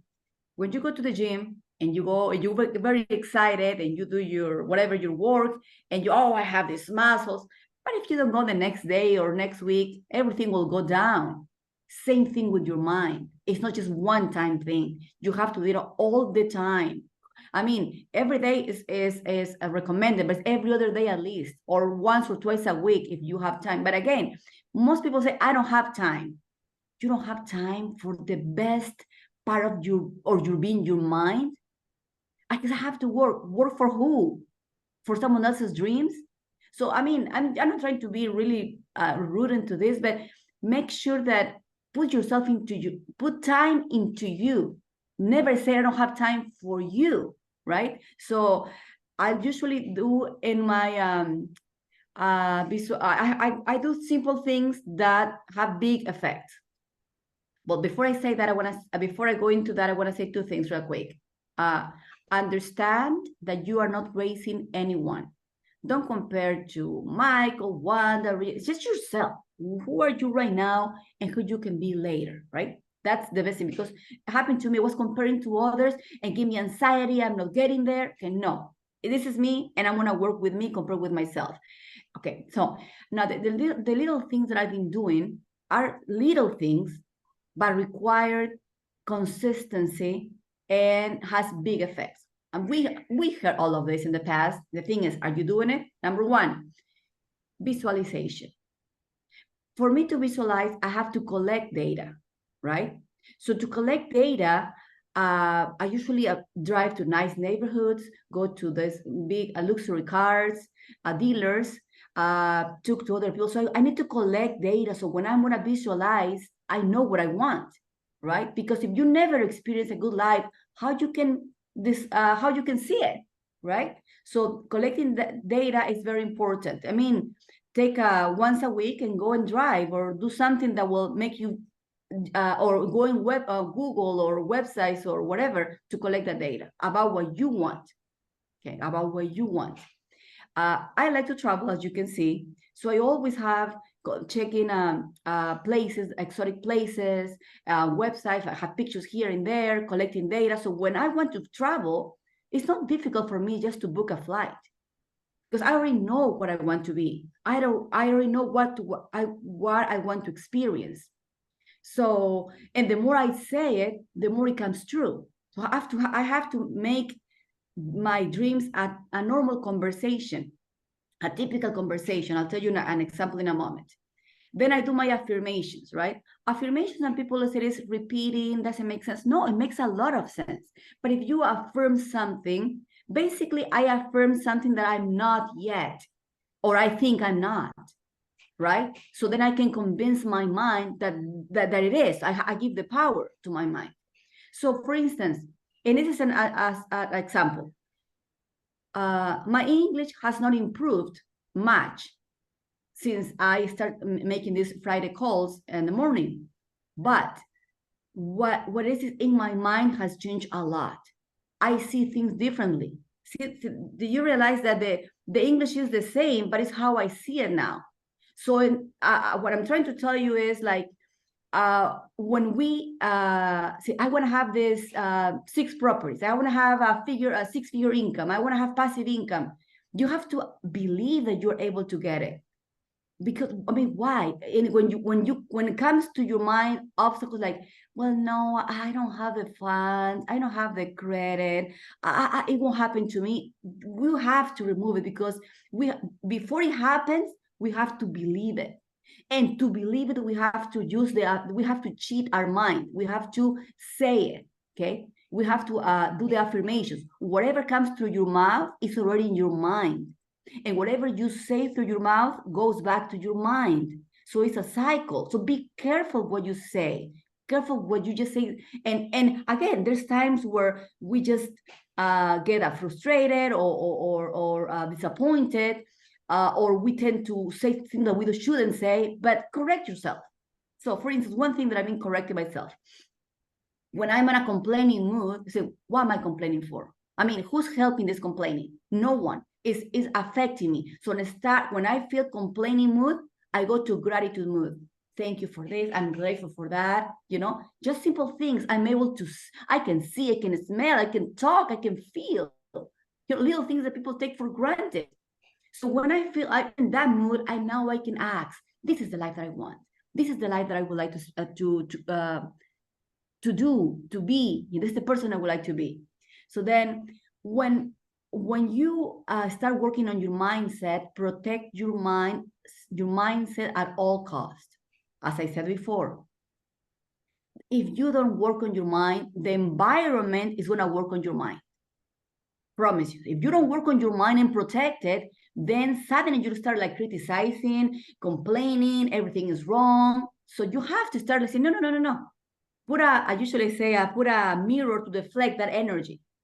And you train yourself to the point that you can sense the bad energy. You can sense it, and when you sense it, it's like you don't want to be around these people. With that said, the next advice is upgrade your network. Upgrade your network, because we are growing, so our network. We have to talk to people now that have more than us, as people that people that is an example of what we want to be, right? It can, I mean, not everything is just assets, but also for me it's mindset. For me it's how they think. For me it's how they dream. Because when they talk about their dreams, their projects, that energy is contagious, right? That's what I want. As well, the people that is complaining is contagious if I allow this to happen to me. So then be careful with that. Don't just, so again, upgrade your network. Be careful who you are talking your plans with. And I'm really a positive person. I mean, I talk to everyone about my dreams. Some people make fun of me. I don't care. And I'm glad the person I'm becoming, caring less about what people say about my plans or my dreams. I only care what I think about me. I care what my husband and my children think about me. Okay, and my God, of course, because I am a religious person. One more thing that I want to mention that is very important if you haven't done it yet is it's called the tithing, give to receive. This is something that is a abundance law. Most of the rich people give something. Okay, you can give it to whatever you feel to give to, I mean, a charity, organization, or something. Just when you give, either what you have or your time, your talents, it will come back multiplied to you. And that's so true. I testify of that, happened to me several times, and I invite you to do that as well. And just to finish that, and I think I mentioned this, tithing, yes, right, tithing, is understand the law of allowing. There's a book, I think it's, I don't have the name right now, but it's understanding, because we all ask to the universe, right? I want this, I want that, but we all have doubts. It may happen, maybe no. So we don't allow things to happen to us. We don't allow things because we have doubts. So we have to remove those doubts and allow. I mean, life is beautiful. Life is full of abundance or full of scarcity. Is how you want to see it. If you decide to see a life full of abundance, you will have abundance in your life. You will have, I mean, does it mean that it will be rose and unicorns? No, but you will face the challenges in a different way. You will understand it's part of life. What am I learning from this challenge? Let me move to the next project. Because we are entitled to abundance. It is my belief. We all are entitled to abundance. But anyway, well, that's my topic, what I share with you guys. Back to you, Michael.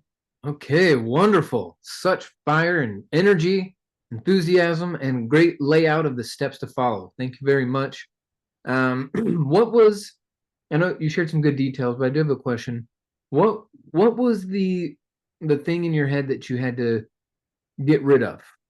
Because I know you wanted to bring in abundance and you're trying to get rid of scarcity.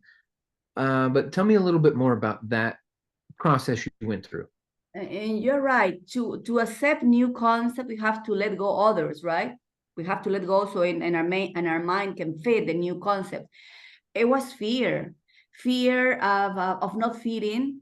I have to admit that. Fear of people will make fun of my accent.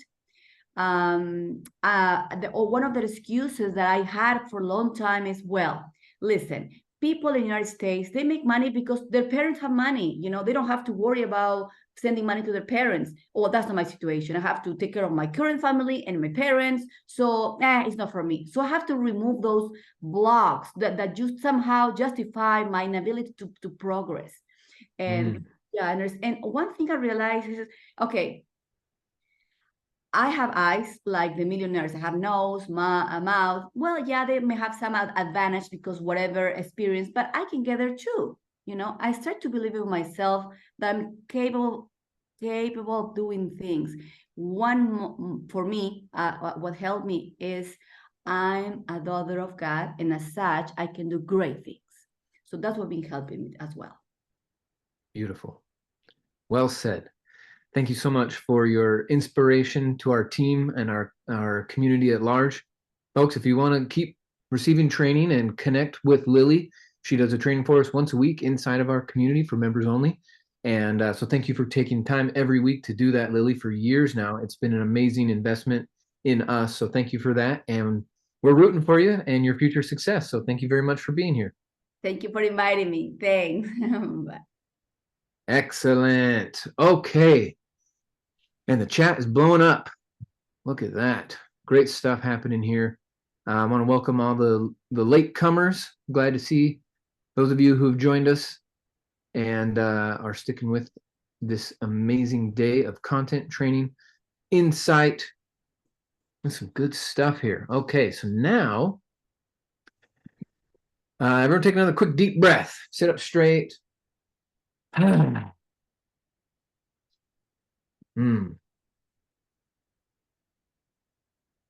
Exciting times. When Jared was talking about gratitude and how it's easy to skip, it's easy to overlook the things that that we can be grateful for.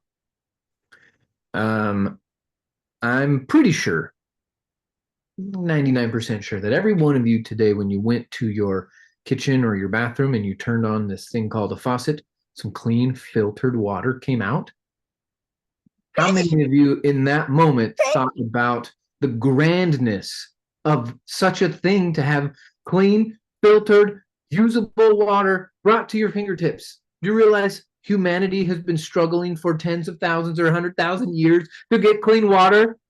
And all you did was flip a little switch effortlessly.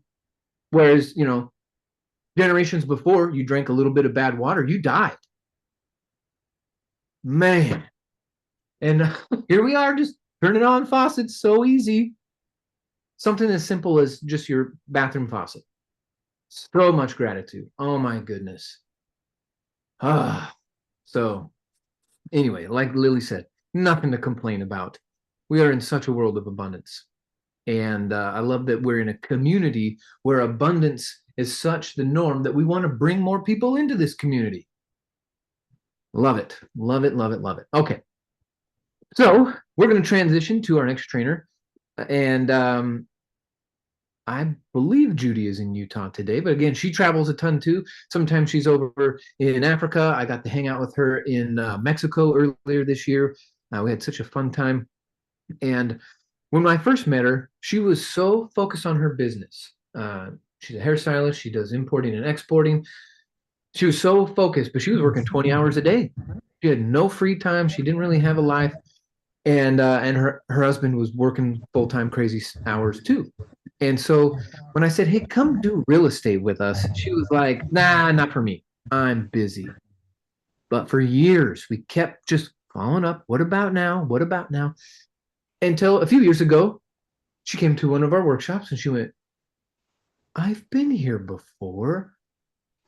I think God, spirit, universe, whatever, pointed me back here because this is something I need to do. She took action with it from that day and has completely revolutionized her and her husband's life. What they do here in the States, what they do over in Africa, what they're doing with their kids, how they put them through college now, the whole thing. She's turned her life around. She's taken control. That thing that we talked about with Bill, that control, she now has it. I've lost track of how many deals she's done, but she's going to go through how vision of a better life has manifested a better life for her, her husband, her family, where she's come from, and then also her local real estate community that she's building.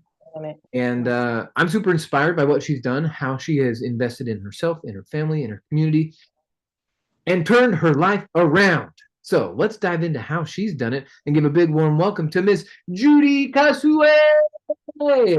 Hi, Judy. Hello, hello. Can you hear me? Yeah, loud and clear. Thanks for being here. Can you see me? Yes, great to see you. Okay, thank you, Michael. You always inspire me. And thanks for always supporting us and helping us and being at the other end of receiving our phone calls every single time we call. I love our community. Thanks for the introduction. Thanks about talking about water too, because that connected with me. But so I found this community about 4.5 years ago, but I met Michael about 10, 11 years ago, young Yeah. man.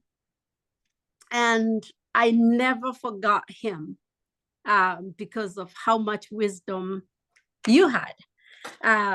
You still have now. You have more now than then.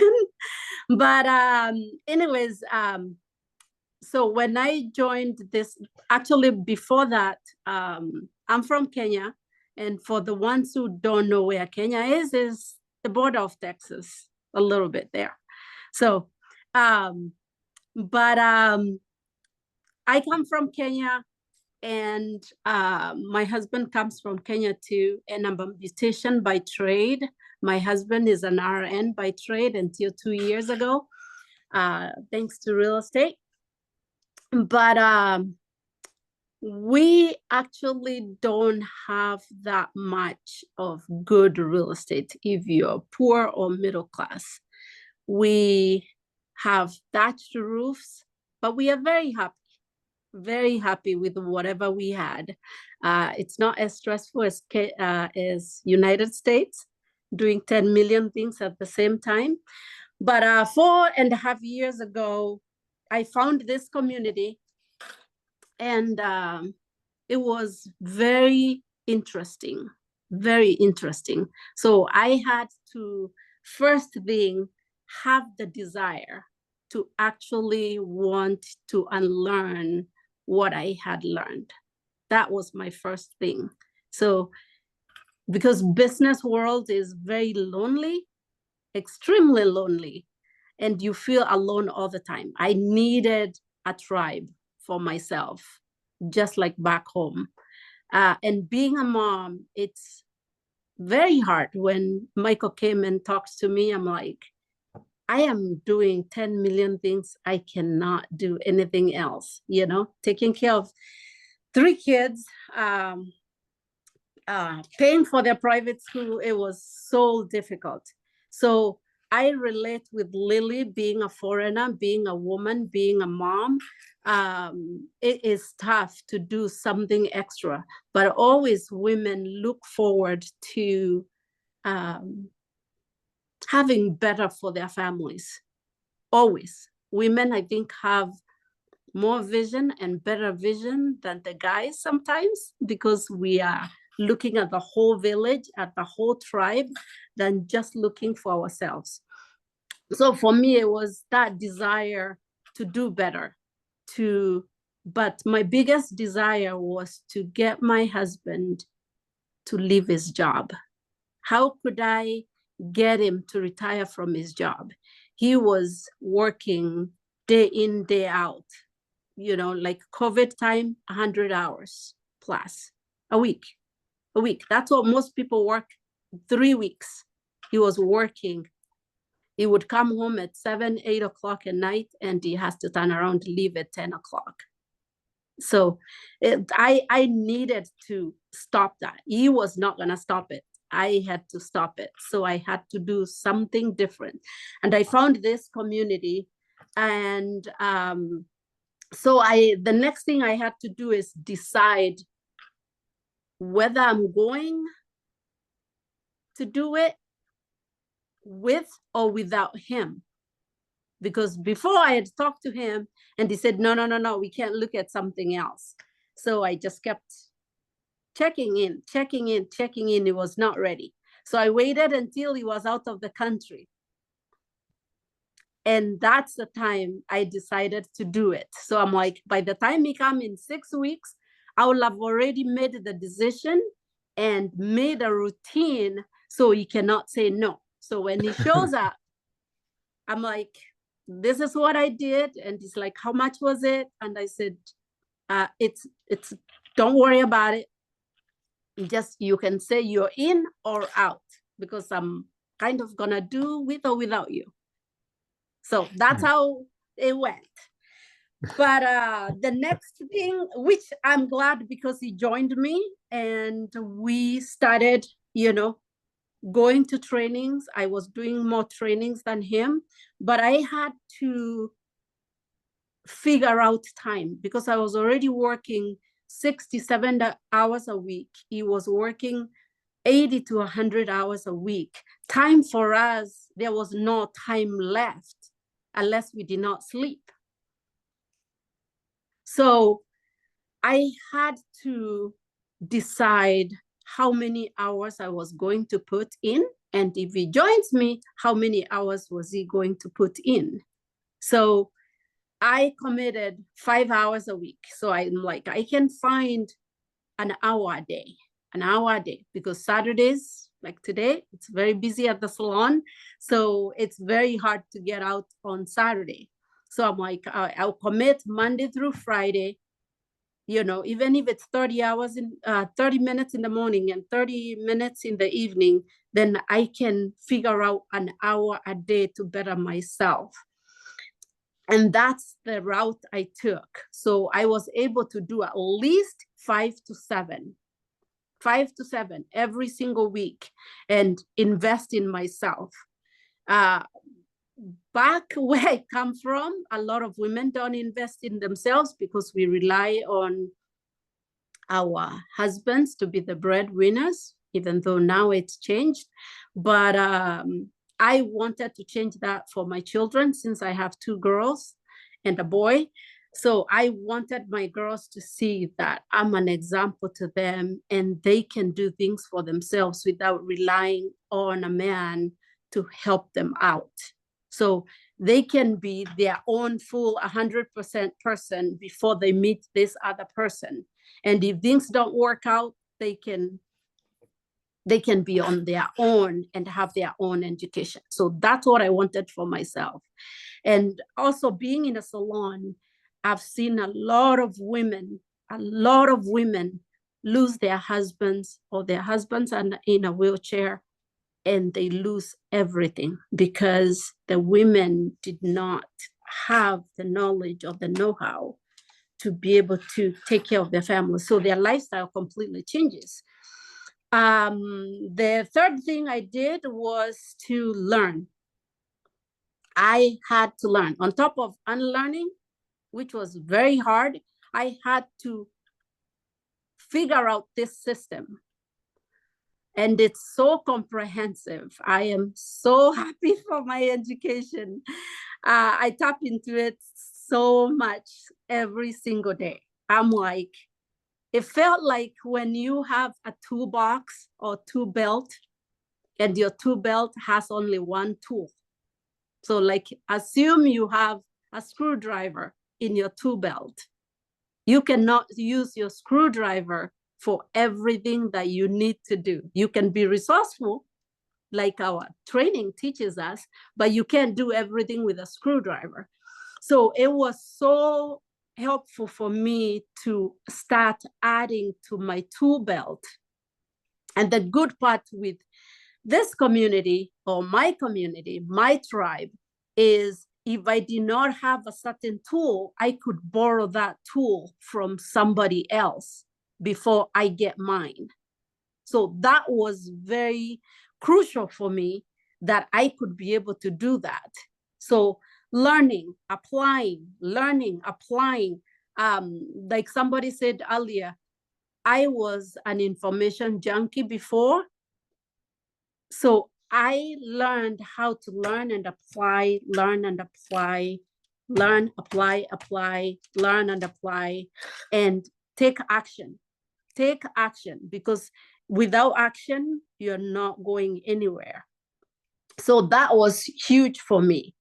And then the next thing was to also help others who were younger than me, not in age, but who are starting the real estate investing career, investing in themselves, and help somebody else. Because by helping somebody else that just started a month ago or 6 months ago, I've been doing this for 4.5 years. Not that I know everything, I've made a lot of mistakes, but it's part of the learning process. But by helping somebody else and hold their hand and go to a house tour, go to a walkthrough, you can have, like, they use your set of eyes too, so you can help each other. So that was huge for me, and I relate with it again so much because it's part of a tribe. You know, somebody has your back at all times. So that was very helpful for me. And then the next thing was also, I really wanted passive income, always passive income. How do I figure out how I can make money 24/7, even when I'm asleep? How do I do that without being behind a chair? How do I do that? And this program, this community showed me how to do that, where I can learn from people like Michael, like all the people who have spoken before, because they have been in it way before me. And I can learn just not from our education, but from the other students and what they are doing. And so I'm like, if this person can do it, then I can do it too. They don't look that much smarter than me, so I can do it too. And like somebody else said, you have to be humble enough to be willing to learn from other people and their mistakes, so you don't make the same mistakes. And the last thing was, for us, what is the most impactful is to have a purpose bigger than ourselves. We were taught not to forget where we came from. So we are looking at where we came from, where we are at now, why we are here, and where we are going. We don't want to live the way we lived before. And also, we want to pull the other people up as we are going through this journey. It's not very profitable if you're just doing it for yourself. So we have a charity, and the charity gives clean water to kids, to families in Kenya. So that's, to us, when you think of quitting, or when you think you've been beat up so badly and you want to quit, we have a higher purpose than that. Thinking of that little girl, Judy, going to the river to fetch water. There's a lot of little Judys out there going to fetch water. So if we can bring clean water to the village for them to be able to, you know, most kids die in Kenya below age 5 because they don't have clean water, clean drinking water. So if we can just have several wells, water wells, and people have community gardens around it and clean water, so they do not have, these kids don't have to die below age 5, then that to us is everything. Before finding this community, we were only doing 1 water well a year. Now we are able to do 2 to 3 a year, thanks to our community. So 10 to 20% of our income goes to help those, to build the water wells. And that's what we found, that's what our purpose is for right now. And as we go on with the life, if we can help anybody, we can answer any questions. If we can be a testimonial to somebody, please contact us. Okay, wonderful. So you got to have a purpose behind your decision and your desire. And that's the thing I love about the Kasuis, Nixon and Judy, because they always think about other people. They do have that tribe, that group, that community mentality that wasn't necessarily installed in most of us, especially in this K-12 model of competition and, you know, trying to be the king of the hill, so to speak. And I think because of that attitude and that mentality, it really has added to your success and makes people want to work with you and do deals with you. And man, I was laughing inside when Judy was telling the story about getting started, and her husband was like, no. And she goes, just wait till you're out of the country. That was awesome. Just doing it. That's the example of a decision right there. So well done, Judy. You're very inspiring to us all. And if you wouldn't mind putting the link to the charity in the chat. I know there are some people asking about it and they'd like to help out with that. So we'll make that happen. Well done. Thank you, Judy. Thank you. Do you have any questions? I do have a question. When you are putting together a plan with your family, because when you got started, you also had the teenager kids too. How did you fit that into the crazy schedule you had? Oh, that was tough. So like I said, for the guys, it's very easy. You guys are able to do it fast. But for me, I had to enroll my children. So that's why you have to be a good salesperson. You sell your kids to your ideas. You know, if we do this, if you let mom go to a yoga class so I can concentrate for an hour, then this is the benefit, you know?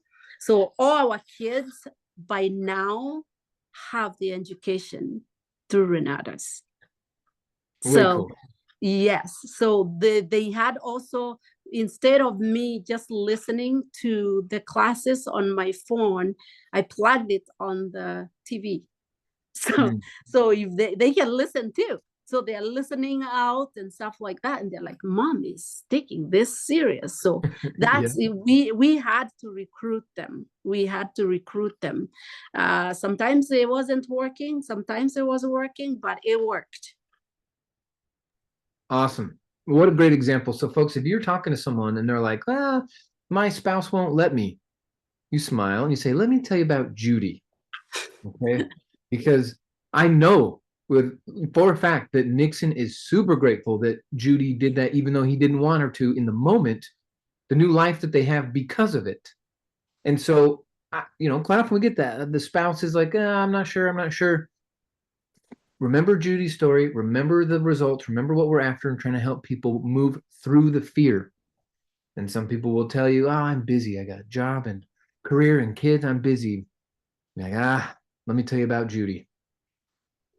So, and then to throw it on top of that, English being the second language. So folks, English is your first language. Third language. Let me stand corrected here. Third language, folks.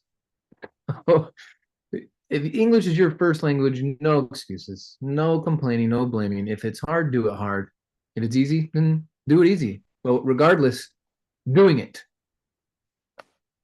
So your example is very inspiring, Judy. Thank you for waving that flag for your family and for your tribe and inspiring us to focus on tithing and giving back and making a difference out in the bigger world, not just in our household. So thank you very much for being here.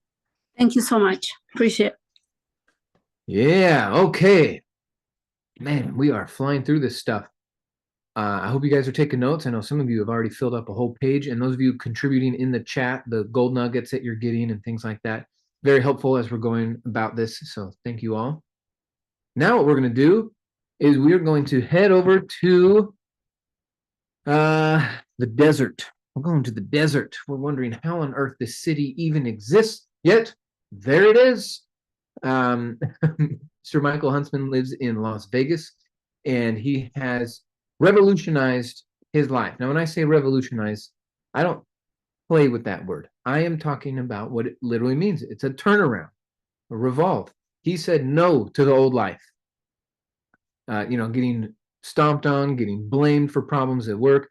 He didn't have a life. In fact, he was the creepy old janitor in the basement for 14 years of hotels and big buildings in Vegas.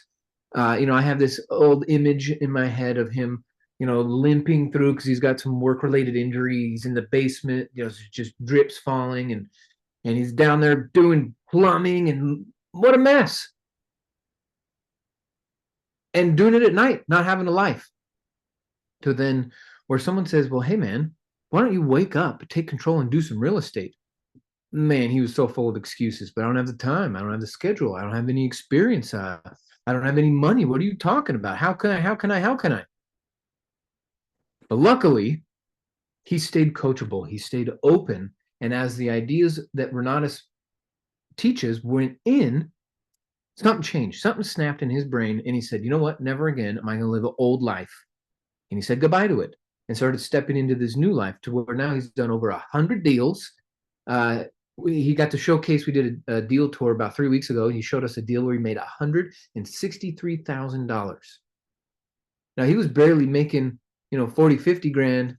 I think he said you're making like $5 grand a month, before taxes, to where 160 grand on a flip that he also got to help the people. So he's more motivated by helping people, but the money comes. So we take the money. But I love this community and this vision that our CEO has about our organization, about helping people. And Huntsman is a very people-oriented entrepreneur, and he's helped a ton of people out of foreclosures, short sales, bad situations, probate stuff. And he's brought that humanness to the real estate side of what we do. And it's very inspiring to hear how he's changed it all. And so what we'd like to do is hear from him. What techniques and vision, what went on in your mind as you decided, I want a new life, and how did it work for you? So with a big warm welcome, let's bring to the stage Mr. Michael Huntsman. Good morning, Michael. How are you? Fantastic. Hey, thanks for that introduction, Michael. You're awesome. Yeah, So, my pleasure, man. Thanks for being here. Right on. So, well, let's just get into it. So you told a little bit of my story. So, yeah, I grew up in Las Vegas, had great big dreams, but didn't have anybody showing me how to accomplish those dreams. And so I did all these different things, and then I ended up as a maintenance engineer on the Las Vegas Strip. I did that for 14 years, and I worked my way up so that I was the guy in charge of the entire maintenance department at the property I worked at overnight. So I still had a boss that would come in during the day, take credit for everything I did, blame me for his mistakes, and I got burnt out. Then I realized that I still had those dreams. And then I read a book that taught me that 90% of wealthy people make their wealth in real estate. And so I didn't know anything about real estate, so I went and became a realtor working part-time. I found out as a realtor, I'm still just representing other people, trading my time for money, helping them with their dreams. And it wasn't until I was actually introduced to Renatus that I started working part-time as a real estate investor. And I walked away from my full-time job after I tripled my income. So I was making 60 grand a year. I made 180 grand before I completed my second year after I started with Renatus. And so I told my boss, I said, you can't afford me anymore. Yeah. So some of the things that got me to that point was, so first of all, I knew I was burnt out. I started hating where I was at. And I realized that everything that I had tried up to that point, I allowed unless to come in and stop me. And so when I was introduced to Renatus the first time, actually, Michael, you were the one standing in front of the room doing the presentation. And when you shared some things, I knew that I found my future. And I made a decision right then and there that I was no longer going to let unless stop me. And I went all in and made the decision that I would continue until. So I had some, so when I first got started, I set some goals, and my number one main goal, now I got very specific on it. I was going to fire my boss, and I was going to do it by the end of 2018, and I was going to do it when I made a certain amount of money. That was triple my income. Those are the things that I vision. So, we've all been given a gift, right? We can see exactly everything that we have done to get to where we are right now. We can also see, we've all been blessed, we can see the future. We close our eyes and see ourselves 5 years from now. That is an absolute reality as long as we continue until in that direction. Otherwise, we wouldn't be able to see it, right? So we've all been received that blessing. So when I made that decision, I removed the word unless from my vocabulary and started doing the things to achieve my goal of firing my boss. And so I was working full time, 11 p.m. to 7 a.m. So as it is already, I didn't get much sleep because I would have to sleep during the day, but during the day, that's when everything happens, right? So I had to get very specific with my schedule in order for me to accomplish what I wanted to accomplish. So I would go to work 11 at night till 7 in the morning. I would put in my earphones while I'm at work, and I would be listening to my education. And one of the very first classes that I listened to and watched was Mark Kohler. And when he told me that I could start filing my taxes as a business owner, I went to my employer and I changed my withholding to 10. So now the money that they were taking out of my taxes, out of my check for taxes, was now coming back to me. And it was actually a $1,200 a month pay raise when I first got started in business. And I used that $1,200 a month to start my business. And so I had to get very specific with my schedule. And so I would get off at 7 in the morning, go home, go to sleep by 7:30. Then I would be up by 2:30, 3 o'clock every day. And then another class that I watched was creative acquisitions with Chris Albin. And so I learned one of the ways that you could do deals is help people that are facing foreclosure or some other type of real estate challenge. And so what I did is I would go from about 2:30 to 3 o'clock, and I would go knock on doors every single day until it got dark, and just started having conversations with those families that were facing those challenges. Now, it was scary. It was very scary the first time, but the first couple times. But what I realized is that fear doesn't actually exist. As soon as you do the thing that scares you, it's gone, right? Let's say you're afraid of heights. You're standing up at the edge of the cliff looking down. Are you afraid of heights anymore? No, you're afraid of falling. So now you fall down. You're afraid of falling anymore? No, you're afraid of landing, right? Now you land. Are you afraid of landing? No, you're worried, right? So the second you do the thing that you fear goes away. So I started doing that. I started knocking on doors and having conversations with folks, and was able to make that $180,000 before December of 2018. And so I was able to achieve all my goals, but it's because I had that clear vision, that clear plan, and clear action steps to be able to accomplish it. I stopped watching TV. I stopped playing video games. I was 100% focused, dedicated on achieving that goal. And so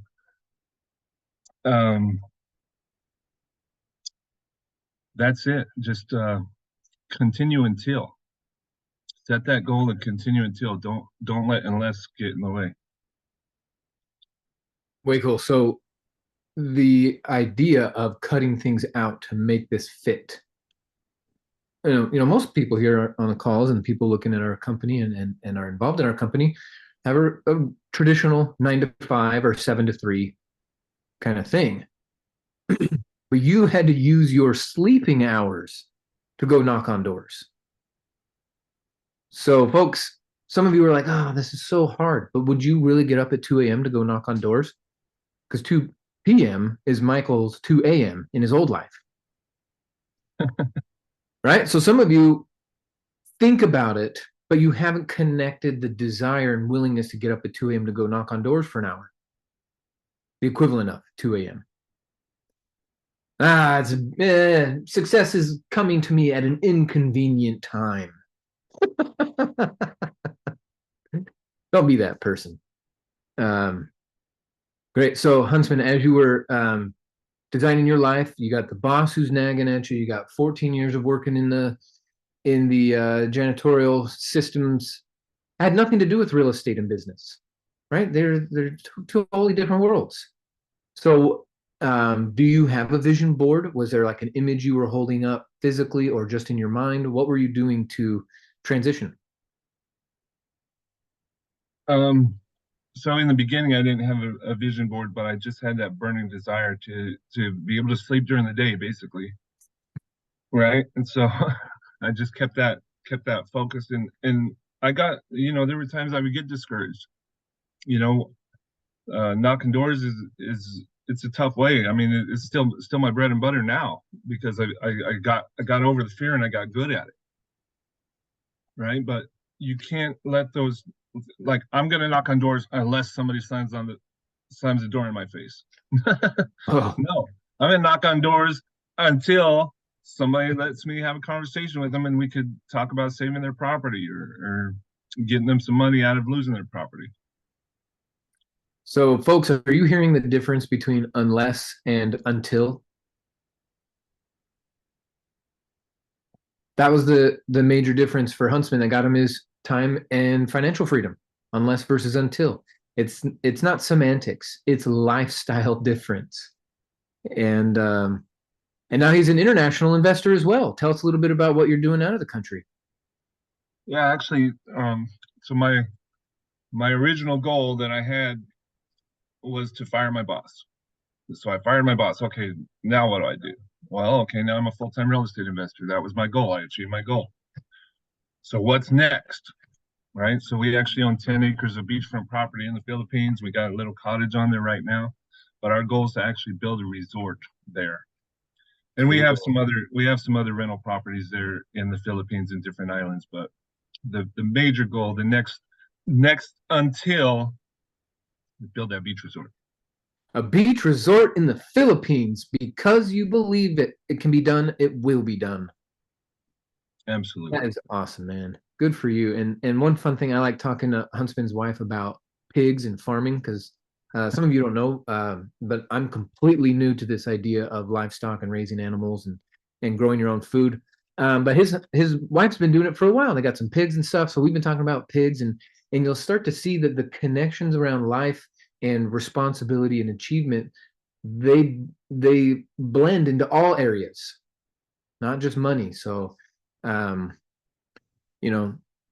if you guys or gals are down in Vegas or anywhere near that, or people who are, Michael and his team are running events like we are here in Atlanta, like Jared is helping with the Utah team, like Bill is helping with the Phoenix team, and basically everyone I'm introducing you to, you can work with online and you can work with in person, depending on where you are. So if you're in Vegas or anywhere near that, or you want to get connected and work with Huntsman and his team, get back with your host, the person who registered you, say, hey, how do I stay connected? Let's schedule a strategy session. Everybody's different. Your time, your money, your background, your knowledge, your credit, everybody's different. So we need a strategy session to help you get the fastest results possible. It'll still be on you. I want to make that clear. I didn't call Huntsman every day and say, hey, time to get up, set your alarm, go knock on doors. He was a self-starter. We gave him the blueprint to follow. We were there when he asked questions. But his self-starter is one of the reasons why he now has life by design. So thank you for sticking with it. That until principle is major. And Tamara said she's coming to visit. She's put the Philippines on her dream board a while ago, so she's going to come out and visit with you.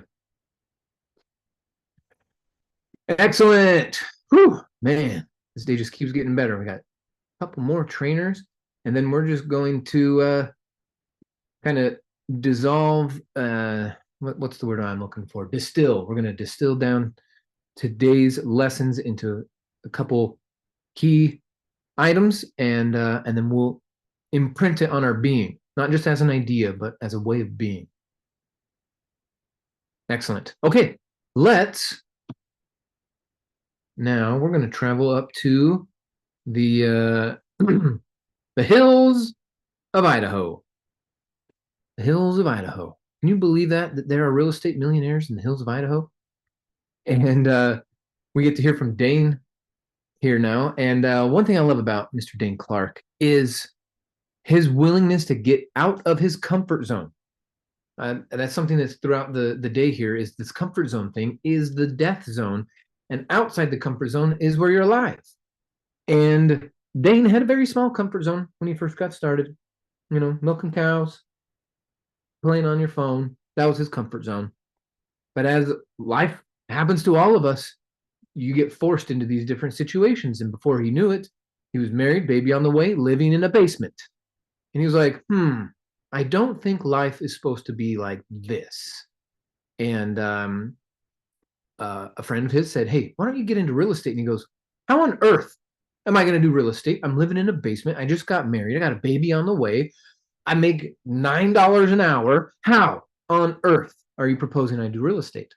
And his friend said, just come take a look at Renatus. So he did. He sat there, sat in the meeting. He goes, I don't think this is for me. And his wife said, this is for you. This is for you because I don't want a life of mediocrity. I want you at home with our kids in this vision and this life that we've been building. You got to be here. You can't be out at the Apple store. You can't be out on the roofs across town trying to rip shingles off for a couple dollars. You got to be here with me. So he took his wife's belief and vision of their better future and ran with it. I think he's been in our organization for about 8 years, maybe 9, and has done well over 100 deals. He's raised millions and millions of dollars. He has changed his family's trajectory in more than just his immediate family, but his dad, his uncles, his cousins, his siblings, they're all listening to him in such a different way because of the powerhouse he's become, the professional CEO of real estate investing organizations that he's become. And he's a perfect example of what this program can do for you if you decide to be a CEO. And so what we'd like to hear from Dane today is, what are the techniques you and your wife have implemented to make your vision of your better life become real for you? What do you do on a regular basis? What do you do at the beginning, and what are you doing now? So as we continue this inspiring training on vision, let's give a big warm welcome to Mr. Dane Clark. How you doing, Dane? Thank you, Michael. And quick correction, I actually lived in an attic in a house built in like 1890 when we first joined Renatus, and we moved from the attic to the basement in the middle of Renatus, and then we ended up buying our first house. Oh, So awesome. All right, cool.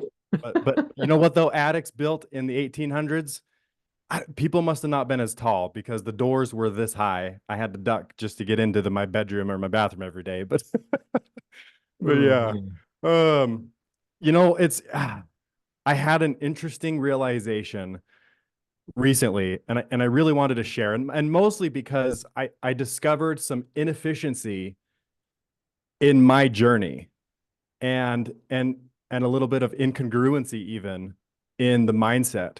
And I want to share what that was. And I'll still answer your question, Michael, but I noticed that in the very beginning, when I first joined, like Michael said, I mean, I was too afraid to communicate with other humans. I would sweat, my palms would get all sweaty. I would stutter. It was scary. It was so scary. In fact, I remember I have one of my first memories of meeting Michael, and he was ripping a new one to somebody on the team. I believe it was a relative of his, because you know, people don't talk to non-relatives that way. Michael, I think you know who this is, but he was ripping a new one to somebody because they were doing something, let's call it very inefficient, and I was so afraid. And I remember I had to ask a question, and I was just looking for somebody that looked like they were in charge of, you know, the meetings, and we had just joined Renatus. You know, spent our $20,000, and we were coming down to the meetings. And I watched Michael do this to this gentleman that, you know, he probably deserved it or needed it. But I got so scared that I turned around and I walked the other way and didn't get my question answered.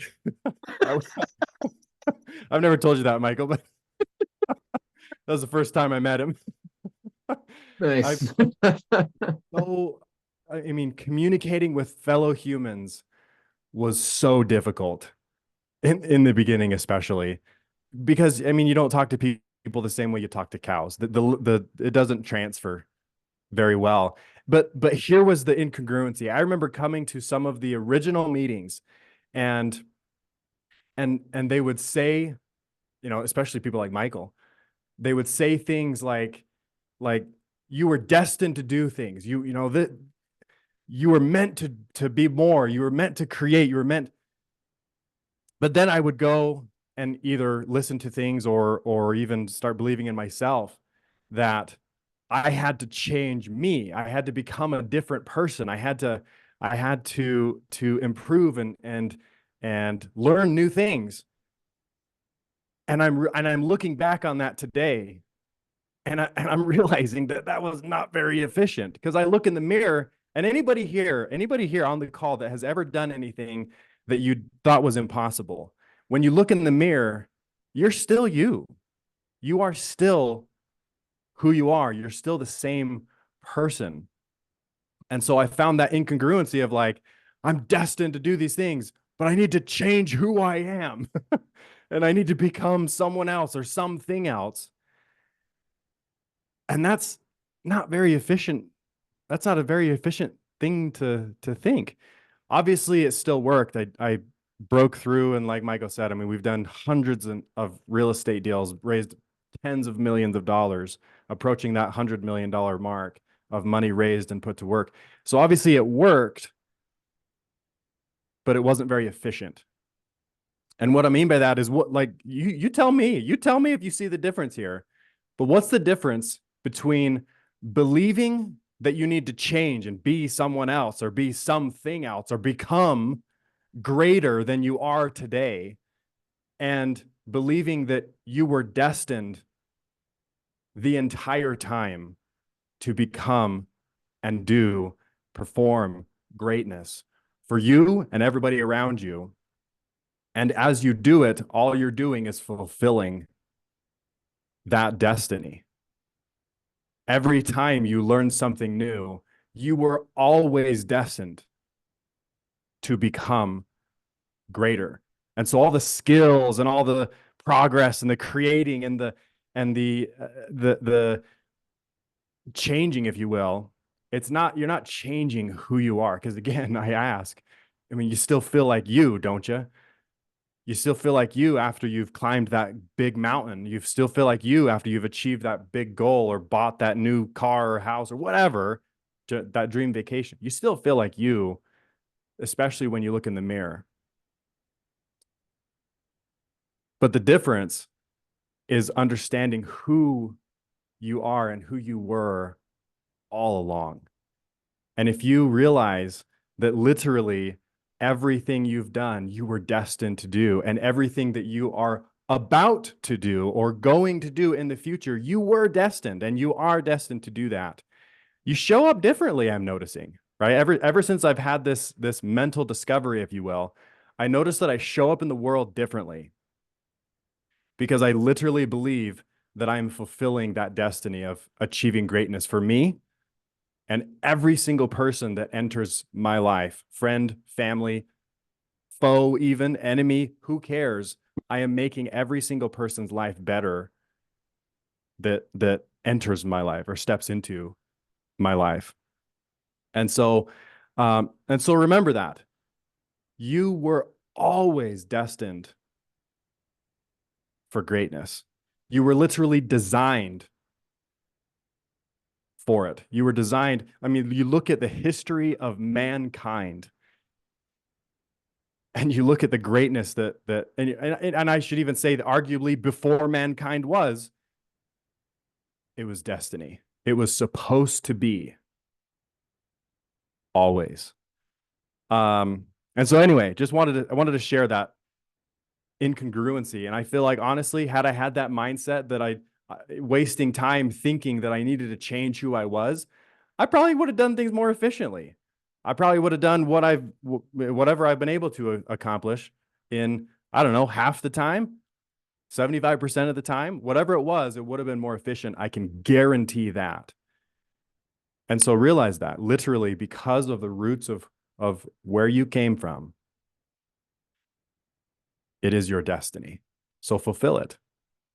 Every single human being on this planet was designed and has that destiny for greatness. You get to decide whether you pick up the baton or shy away from it because you talk to cows too much. Whatever, right? But yeah, anyway, back to Michael's question. In fact, Michael, what time do you want me to finish? I know we're running just slightly behind. Yeah, you're good for, we've got about 15 more minutes and we'll bring up our last trainer for the day. Cool. And so one thing I'm hearing though is the theme across the board is desire and decision. It's not capacity or ability. Those are just skills. Anyone can develop them to the same way you learned how to tie your shoes. No one's born tying shoes. Everyone had to learn it. But yeah, and I'm sure a lot of people have reiterated this along the way, but I want to add that when you believe in yourself, when you believe in who you are, what your destiny is, what you are going to accomplish, it seems as though everything falls into place. And I've said this so many times that people cannot accomplish without others. I remember somebody said along the way that if you want to go fast, you can go alone, but if you want to go far, go with many. I'm not sure if I even quite agree with that, because if you're going fast alone, where are you really ending up? And if you're alone, are you arguably accomplishing? Anyway, we could debate that, but we're not going to. Let's just leave it with, I don't know if I agree, but going far with many is so true. And I remember, I wish I had this exact data, but so I'm going to guess. I just know that there's a difference here, and the difference is absolutely substantial. That when I first joined Renatus, I guarantee that I probably had hundreds of contacts in my phone, in my contact book, or whatever you call that app on your phone. And I'm going to pull it up right now because I know it's always changing. But as of today, I have, I used to show you at the bottom. Crap. Where is it? Mine's maybe it's on. I think yours is at the top now because oh, there we go. 3,063 contacts from maybe a few hundred when I first joined Renatus. And so one thing that you'll notice, and every single person on this call, and every single one of the trainers, I guarantee they would reiterate this, that all wealth is built through conversation. And so I know I've had at least 3,063 conversations with somebody because I have that many people in my phone. But again, I've probably had at least 1 or 2 or 3 or 10 or 20 or 100 conversations with some of those same people. Thousands upon thousands. So literally all wealth is built through conversation. And so do not go. I don't want to put a time frame on it for you. You get to decide when this is, but never go a certain amount of time without adding somebody to your contacts in your phone. And obviously, you know, we could go a little deeper and say like, yeah, sure, adding contacts to your phone, but adding contacts to your phone, like if I pull up my address book on my phone, I will literally have notes of every single person since I started doing this, at least, but I have notes of the conversations that I have with those people. And like, and I probably better add that some of those people I never did any business with. I never did anything with. I probably never called them again, never talked. It wasn't an efficient use of time to talk to that person. But I'll tell you, the people that made the difference started exactly the same way. I had a conversation with them, and all of a sudden they're giving me $1 million to go do real estate. Or I had a conversation with them and they're like, hey, have you met my brother? He's richer than I am, and he's giving me $3 million to go do real estate with. Or having a conversation with somebody that, again, started the same way as everybody else. All 3,000 contacts and, 3,000 some contacts in my phone started exactly the same way. And all of a sudden they're like, hey, do you want to buy my house? Please buy my house for $100,000 below market that literally would appraise tomorrow for $100,000 more than what you buy it for today. All of those deals, all of those breakthroughs came starting the exact same way, adding their names to my contact card. I actually no longer carry business cards. I actually hate business cards. If somebody ever says like, "Hey, do you have a business card?" The dumbest response I can come up with is, "I am a business card. And so what do you need my information for?" And I whip out my phone because I know as soon as I try to make myself look funny or whatever, make them smile or make them say like, "What? This guy's weird." I want them to think I'm weird because then I stand out more. I stand out differently, if you will. Not weird in like a weird way, but weird in a good way. There's a difference. But literally, I'll whip out my phone and I'll say, "Let's exchange contact information." And obviously, like I said, I'm writing down a couple of notes as to why we connected, as to why they started a conversation with me, or in the other way, why I'm starting a conversation with them. And one of my favorite things as well, and I can do this now. Again, I started this years ago, but I'm so grateful that in fact, I have to add this because I literally heard this. I was walking out the door to come out to the office. My kids were watching a show, a kid show, and the character in this animation said that if you work hard today, it is a gift. It is as if you are giving a gift to your future self. And so I'm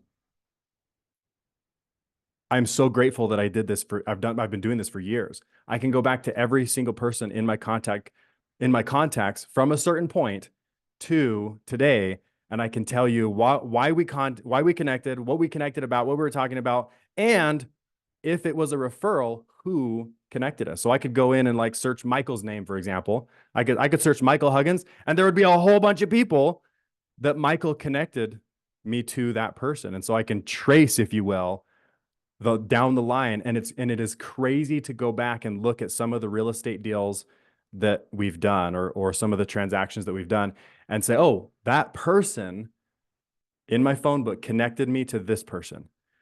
And this person connected me or I was connected to from this person. And this person connected me." And so some of these big breakthroughs are literally 2, 3, 4 people deep. And so again, all wealth is built through conversation. So spend the time caring about people. And it's funny because in some really good books, they say the highest law in the land is to love the creator and love your neighbor.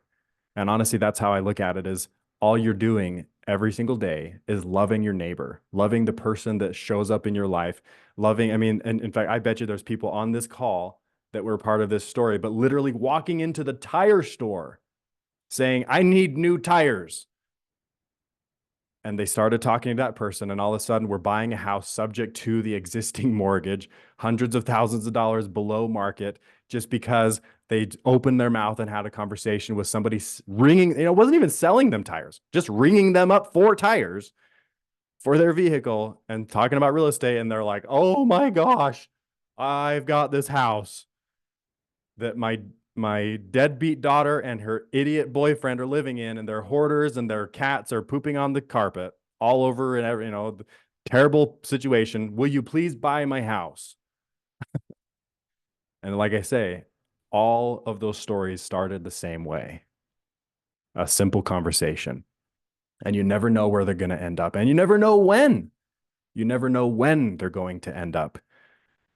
We've got stories of people calling us years later and saying, "Hey, in fact, I'm going to be having a conversation with somebody next week about this," or that happened like this, where I haven't talked to this person in years, but I can tell you, I pulled them up in my phone because they contacted me. I pulled them up on my phone. I know who exactly connected me to this person, and I know why, and I know the conversations that we've had in the past.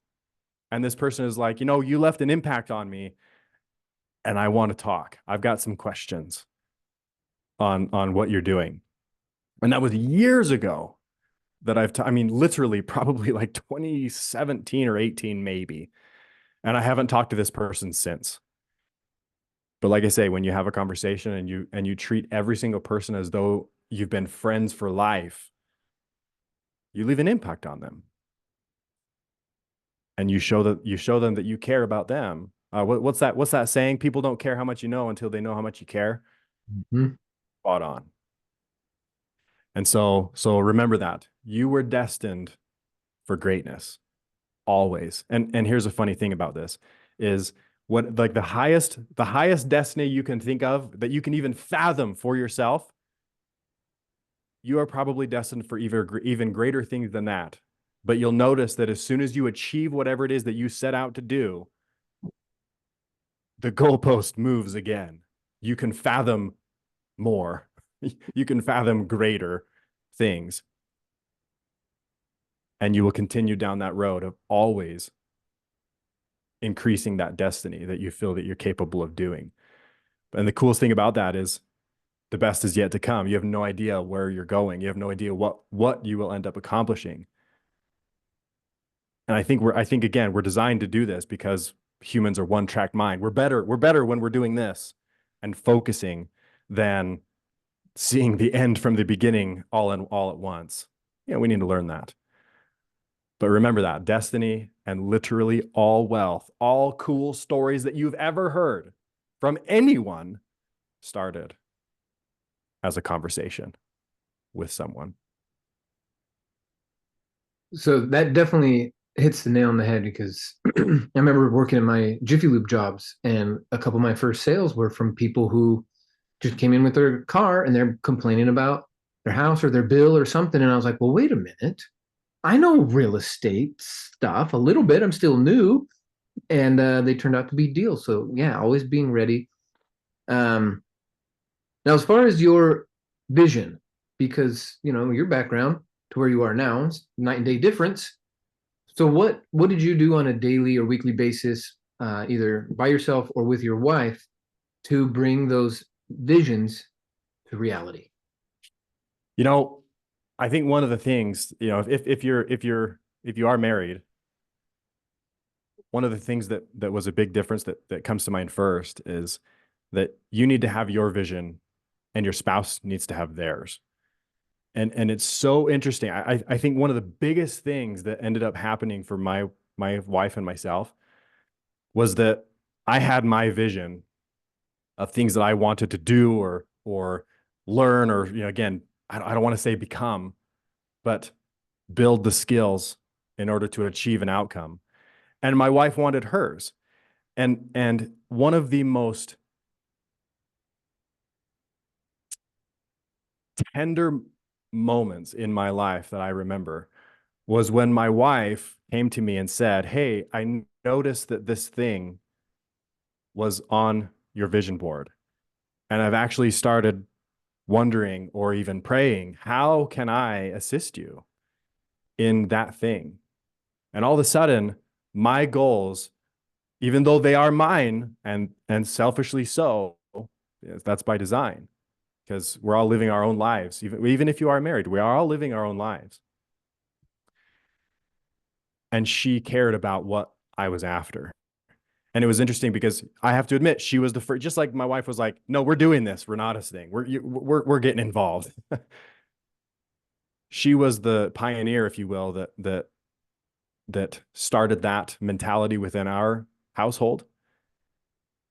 And I reiterated. And so my wife will even put things on her vision board. Again, she has her own, selfishly so, and it's designed to be that way. And I do everything I can to support her in hers. And so when all of a sudden, I think it was Woody Woodard that said this to me. And I don't think I understood it when he first said it. And I feel like I'm only beginning to understand it. But he said, if you can figure it out within the walls of your own home, if you can figure it out within the relationship of your spouse, your children, again, within the walls of your own home, you can have anything you want. And I've noticed that literally being able to come together with my spouse in that way. And I have to admit that there's been a lot of times that I wanted her to get on board with what I wanted, but it doesn't work that way. I need to get on board with her instead of expect her with me. And the funny thing, the psychological, interesting psychological phenomenon with that is if you start, they will follow. never, do not take away from this, advice or whatever you want to call this. Do not take away that you need to ask your spouse to be on board with your thing. No, I am not saying that. If you get on board with their thing, your spouse's thing, without the expectation that they will get on board with yours, literally take that off the table, because then you'll just, obviously it'll take time, and you're doing it out of spite. You're only getting on board with your spouse's thing out of spite.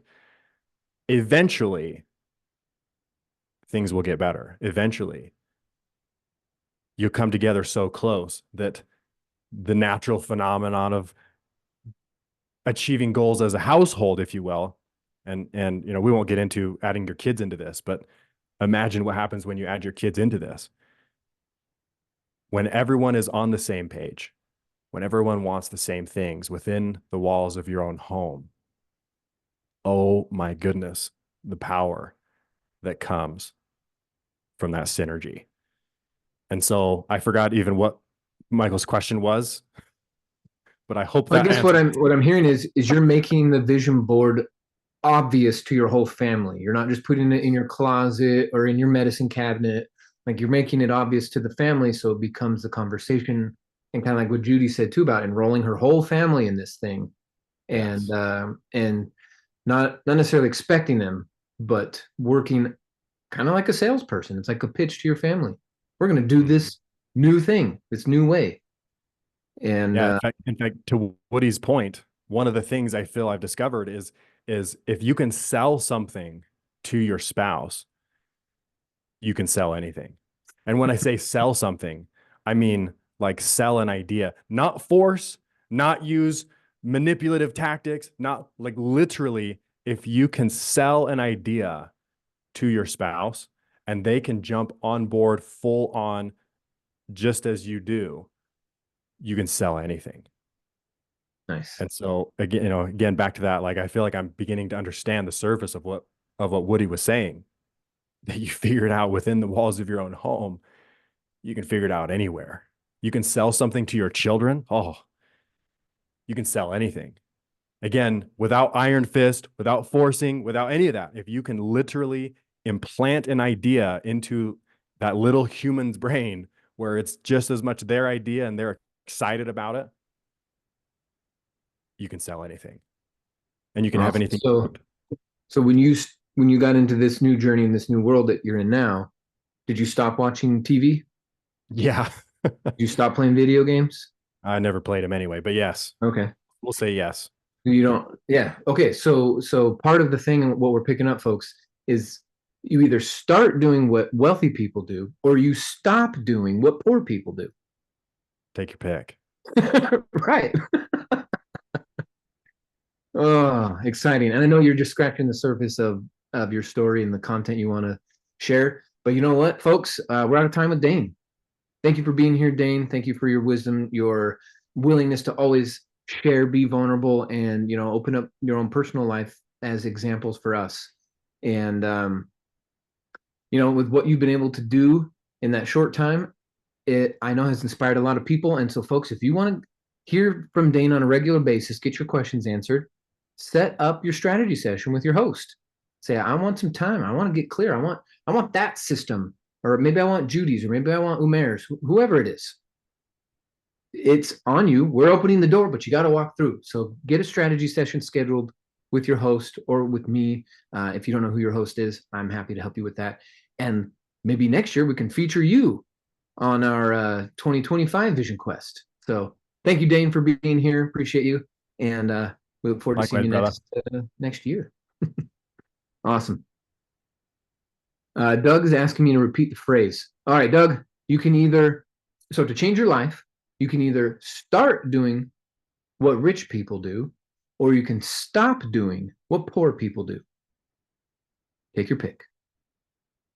For me, I didn't know what rich people did at all. That is an empty file in my brain. But I did know what poor people were doing. And they were reading magazines, they were watching garbage TV, they were playing video games and going to bars on the weekend. So I just stopped all that. And I stopped being poor. Hey, it's kind of like magic, but not magic. It's math. So anyway, Dane, we're inspired by you. Thank you for helping our team as well hit their goals too. And now we get to go northeast. We're going to go visit the DC area. This is one of our major leaders on the East Coast, and she has built a huge portfolio of real estate. She has also helped tons. I've lost count of how many people she's helped do real estate, start a business, take control of their taxes, get out of debt. She is one of those go, go, go kind of people. Some people have a spouse that sits in the background or sits on the side, you know, maybe a little muted by choice, of course, but not Yaz. She was like, no, I'm front, I'm center. Give me the microphone, give me the marker. I'm doing property tours. I'm leading my team. I'm helping people smash obstacles. She recently became a new mom and did not skip a beat with her business. The webinars, the trainings, the team building stuff that she did, the deals that her and her husband are doing. It's been incredible to see how through all the having a baby, running multiple businesses, that your desire and your passion keeps you focused and on point. So yeah, please tell us, our team here we've gathered, what is it that you and your husband implement vision-wise to create your life? You know, where did you come from and how is this vision thing working for you? So folks, let's give a big warm welcome to Miss Yaz. Welcome, Hi, Yaz. Thanks for being here. everyone. Yes, wonderful. Hello. Happy New Year. Yeah, you too. Thank you, Michael. Thank you so much for having me here. I appreciate you. I appreciate Dane. Great training. Omer and I look up to you guys and your wives so much. We've learned so much from Michael and Dane, and they're our role models. You have to have role models in your life. You have to want to follow people that are successful and constantly leveling up. And these guys, these couple are definitely one of the two couples are role models in life and relationship wise with their spouse, raising their kids, their business, everything. I definitely love and adore these guys. Thank you so much. A lot of you guys know that I came from, well, I was born in a family that my dad, my parents had everything. And then when I was 10 years old, we lost everything. 5 of us were living in a 2-bedroom apartment, walking to school the whole few years of our life, going grocery shopping with like taking the bus and all that. So it was a really hard life and my dad sent 4 of us to the US with $1,000 20 years ago. So we had to get to work. 7 days later after I came to the US, I had to get to work. It was, thank God, it was the Christmas time, not knowing any word of English, still Macy's hired me. They're like, okay, yeah, fold clothes till 2 a.m. You're good for that. I'm like, yes, let's do it. People would come to me and ask me something, and I'm like, I don't even know what you're talking about, but yeah, ha, ha, ha. Okay, you're good. So, and I started, well, I was a go-getter and I knew what I don't want in my life. I do not want a life that I create like my dad. He had a factory. We had like rocks that they would deliver to our factory, and then my dad and his workers would cut them into marble. The houses in Iran were like marble floors, most of them. So we would have marbles on the floor and everything. And so he created that with my mom together, but he wasn't a smart businessman. He was very shy. He would just, like, people could talk him out of and in and out of things.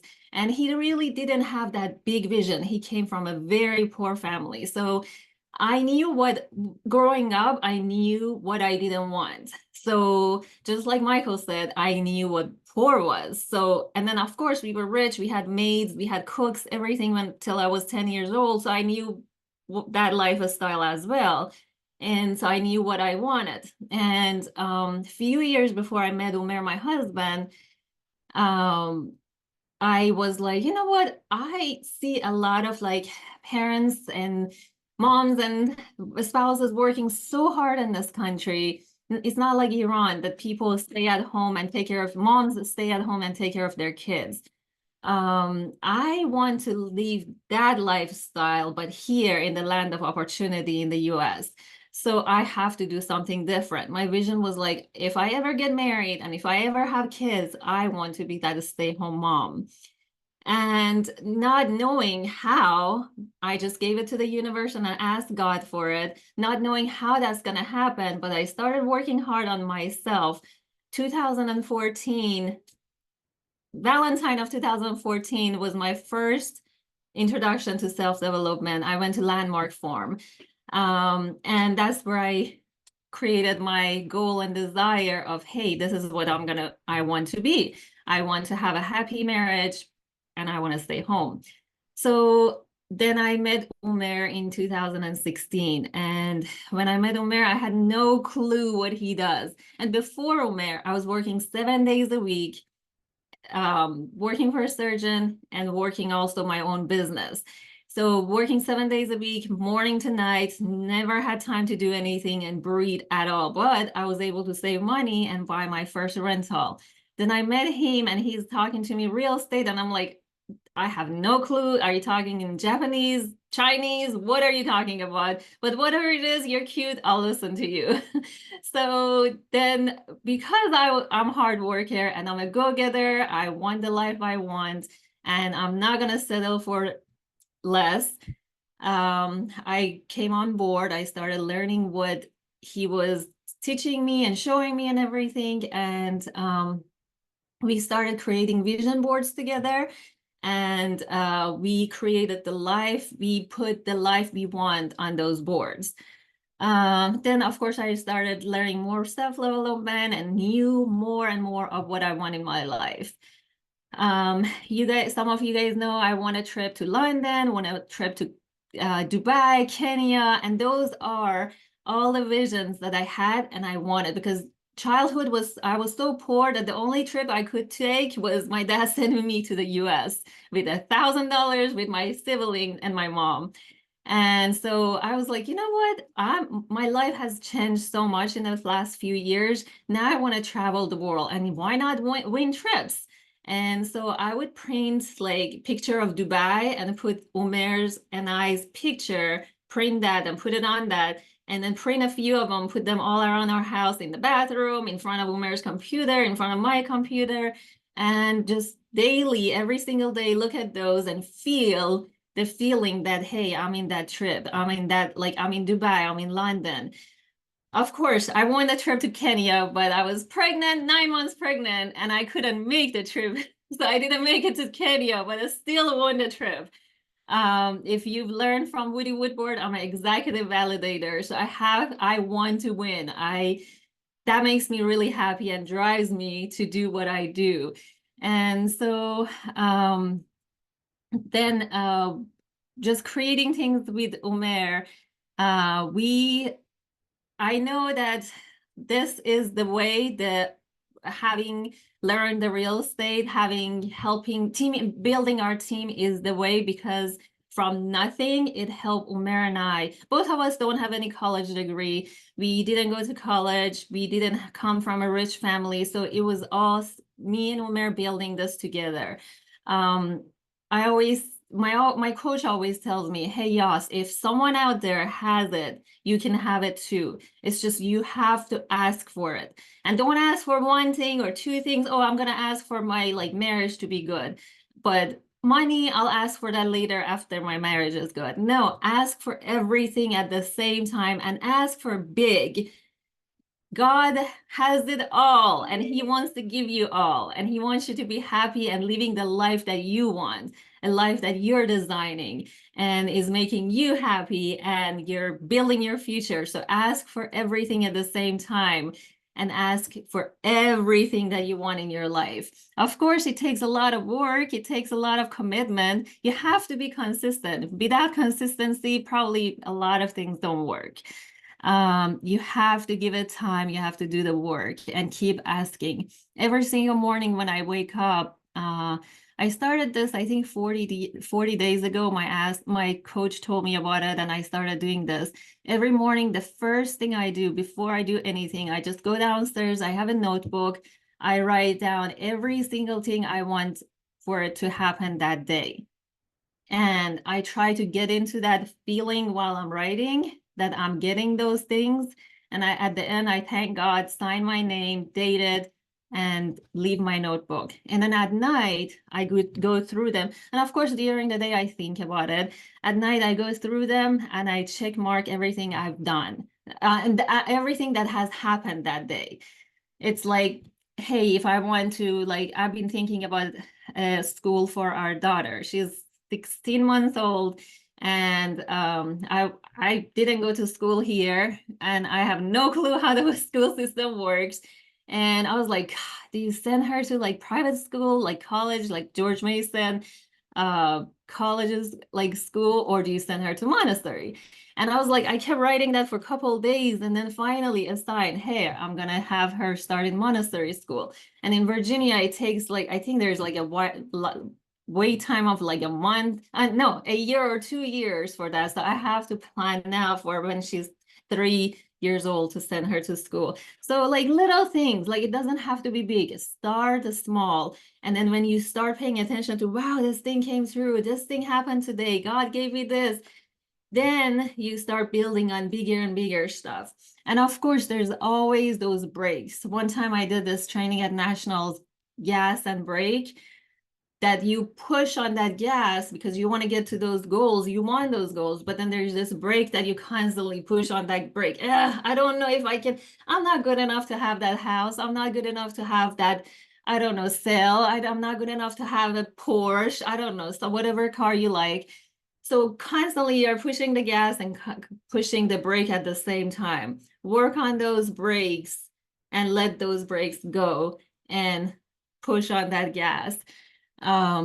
And make things happen, because they do happen. If they happen for me, coming from a poor family, not knowing English, not having money, having to work 7 days a week. Now I work when I want. Yes, I didn't really I did slow down a little when Sophia was born, but still I showed up to events. I still lead generated. I still put guests to the events and helped people because I wanted to build our team. Because again, consistency is very important. If I would have stopped, then I had to start everything over again. So keep that going. I'm not sure, Michael, how long you want me to go for, but it's 1:58. Yeah, no, this is great. You definitely covered what we were hoping to get covered. I also inherited a business partner just now, so but yeah, so tell me, what was the biggest fear when you saw this group of real estate investors and said, hey, you know, let's get in, let's get to work? What was your biggest fear you had to overcome? Well, I had no even clue what real estate means. I thought the only thing I knew is just like you buy a house and then you rent it. I didn't know anything else. I didn't even know how to rent it, or I didn't know, like, I just saved up money and I had a friend realtor, hey, can you help me buy something, whatever. I didn't even know, like, I have to have a better cash flow or which area to buy to have better cash flow. The fear of money, the fear of not knowing the English part, the words that people would use that I wouldn't understand. I had to overcome a lot of that. And because I wanted what I wanted bad enough, I had to let those go and overcome those. Okay, so you've been around for a while. You've grown a giant team. You've come to our regionals, our nationals, our international stuff. So you've seen a lot. What would you say is one of the biggest mistakes new people make that if you could just get them to knock it off, you know, they'd get much better results? What's one of the big common mistakes you see new people making? My biggest thing, just like I mentioned a few times already, is trying things. Don't try. If you want to try, don't even start, because you're going to waste your time. You're going to waste your advisor's time or whoever is holding your hand time. So just either do it or don't do it. And consistency. Keep it going. Even if it's slow, if you slow down, still keep it going. Nice. I love it. No trying, and be consistent, whether it's fun or not. If you decided that's the thing, then that's the thing, and be consistent. Yes. Excellent. Well, congratulations to you, all of your success. the hurdles that you had to go through. Like I said, folks, if you're speaking English and you're in America, come on, no excuses. I think half the people on our call or in our organization speak 2 or more languages. I'm working on my second and third language. We're practicing Mandarin and Spanish. And so I guess what I'm saying, folks, is we got to drop the excuses. I hope today you heard 8 examples from all different backgrounds, all walks of life, about how they used the same tool, which is our Renatus community, to manifest their dream lives. And this is just the beginning, folks. The people I introduced you today, they've only been doing this for, 10, I think 15 years was the most with Bill. And then the shortest amount of time was with Jared with 5 years, and Huntsman with 5 years. But what they've been able to accomplish has to do with part their emotion and part the logic. And like with what Umair started out with today, you guys all have plenty of emotional ammo. Let us use us as the logical part to hit your goals. We can help you with your taxes, your banking, your credit, finances, real estate, retirement accounts, trust, life insurance. There is so much to it. Don't try to do it by yourself. Like Yaz, like Dane, like Umair and Huntsman and everyone else that came to share, they used a system, they used a tool, they surrounded themselves with people who had the same vision and the same ethics, because there's ethics to this as well. And so we're going to wrap up today. I do want to let you know, for those of you who are guests, you've been hearing us talk about a program, a mentorship, a training. We're going to keep it super simple, and I'm going to let your host dive deeper into it in your strategy session. But basically, we have 3 levels of participation. We have nearly 100 classes. So if you get the small package, we're going to hit your finances. If you get the medium package, we're going to do finances and business. And if you get the big package, it's finances, business, and real estate. It's a lifetime membership. It's going to be $2,500, $10,000, or $26,000. You take your pick. I went all in. Everyone I introduced you today, they all spent their $26,000 on their training, their business to launch it. And we've done all the big parts.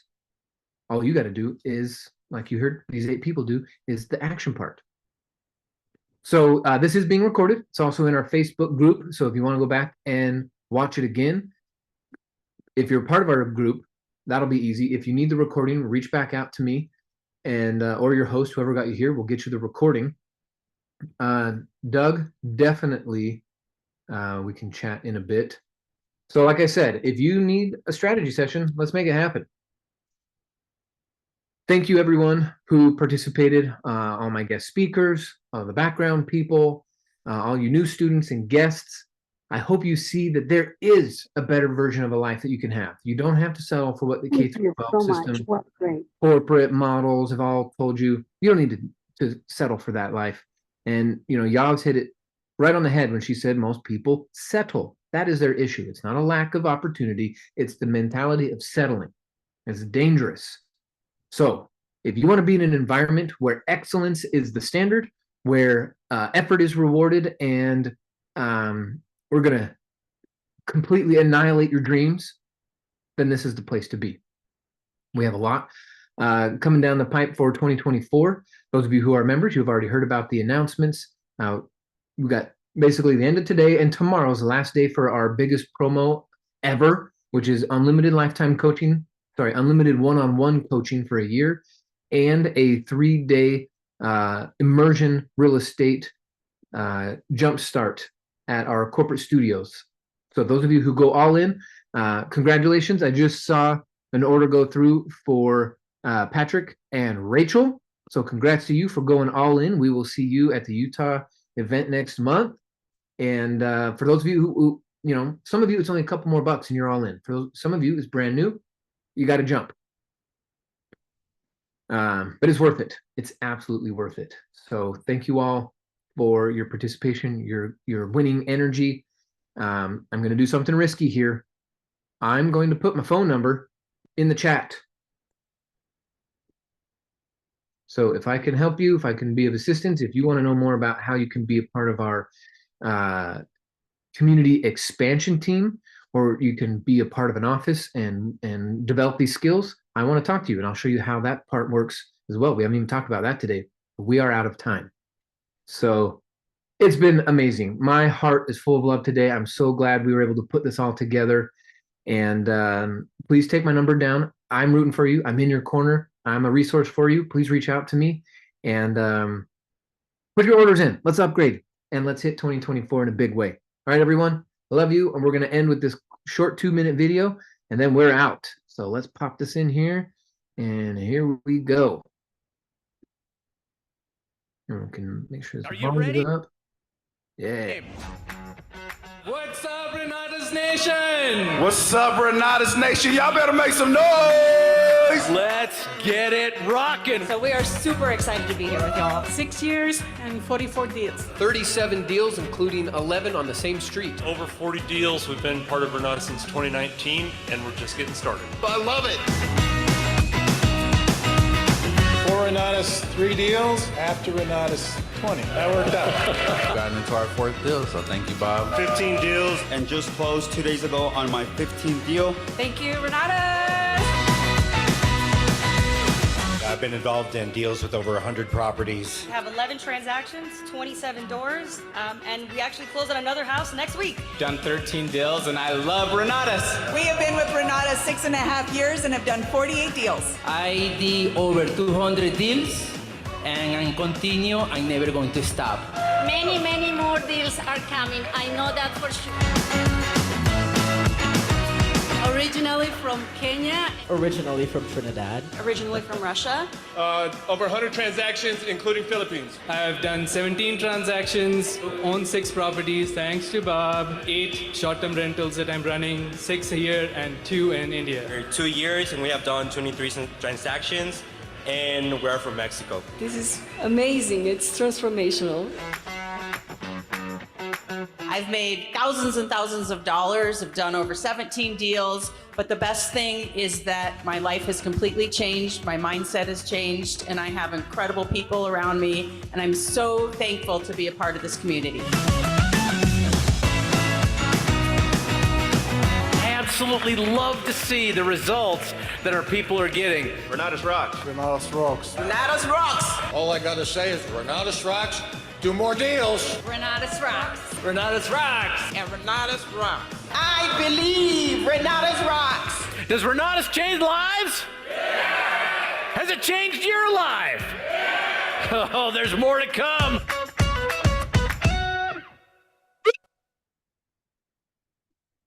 All right, folks, spread the good word. Stay focused on your better vision and better version of you. And I love you all. We'll see you soon. Bye, everyone. Mwah. Adios. Zaijian. Auf Wiedersehen. Ciao, ciao. Aloha. Bye. Prospero año nuevo. Happy New Year, everybody. There we go. Muy bien.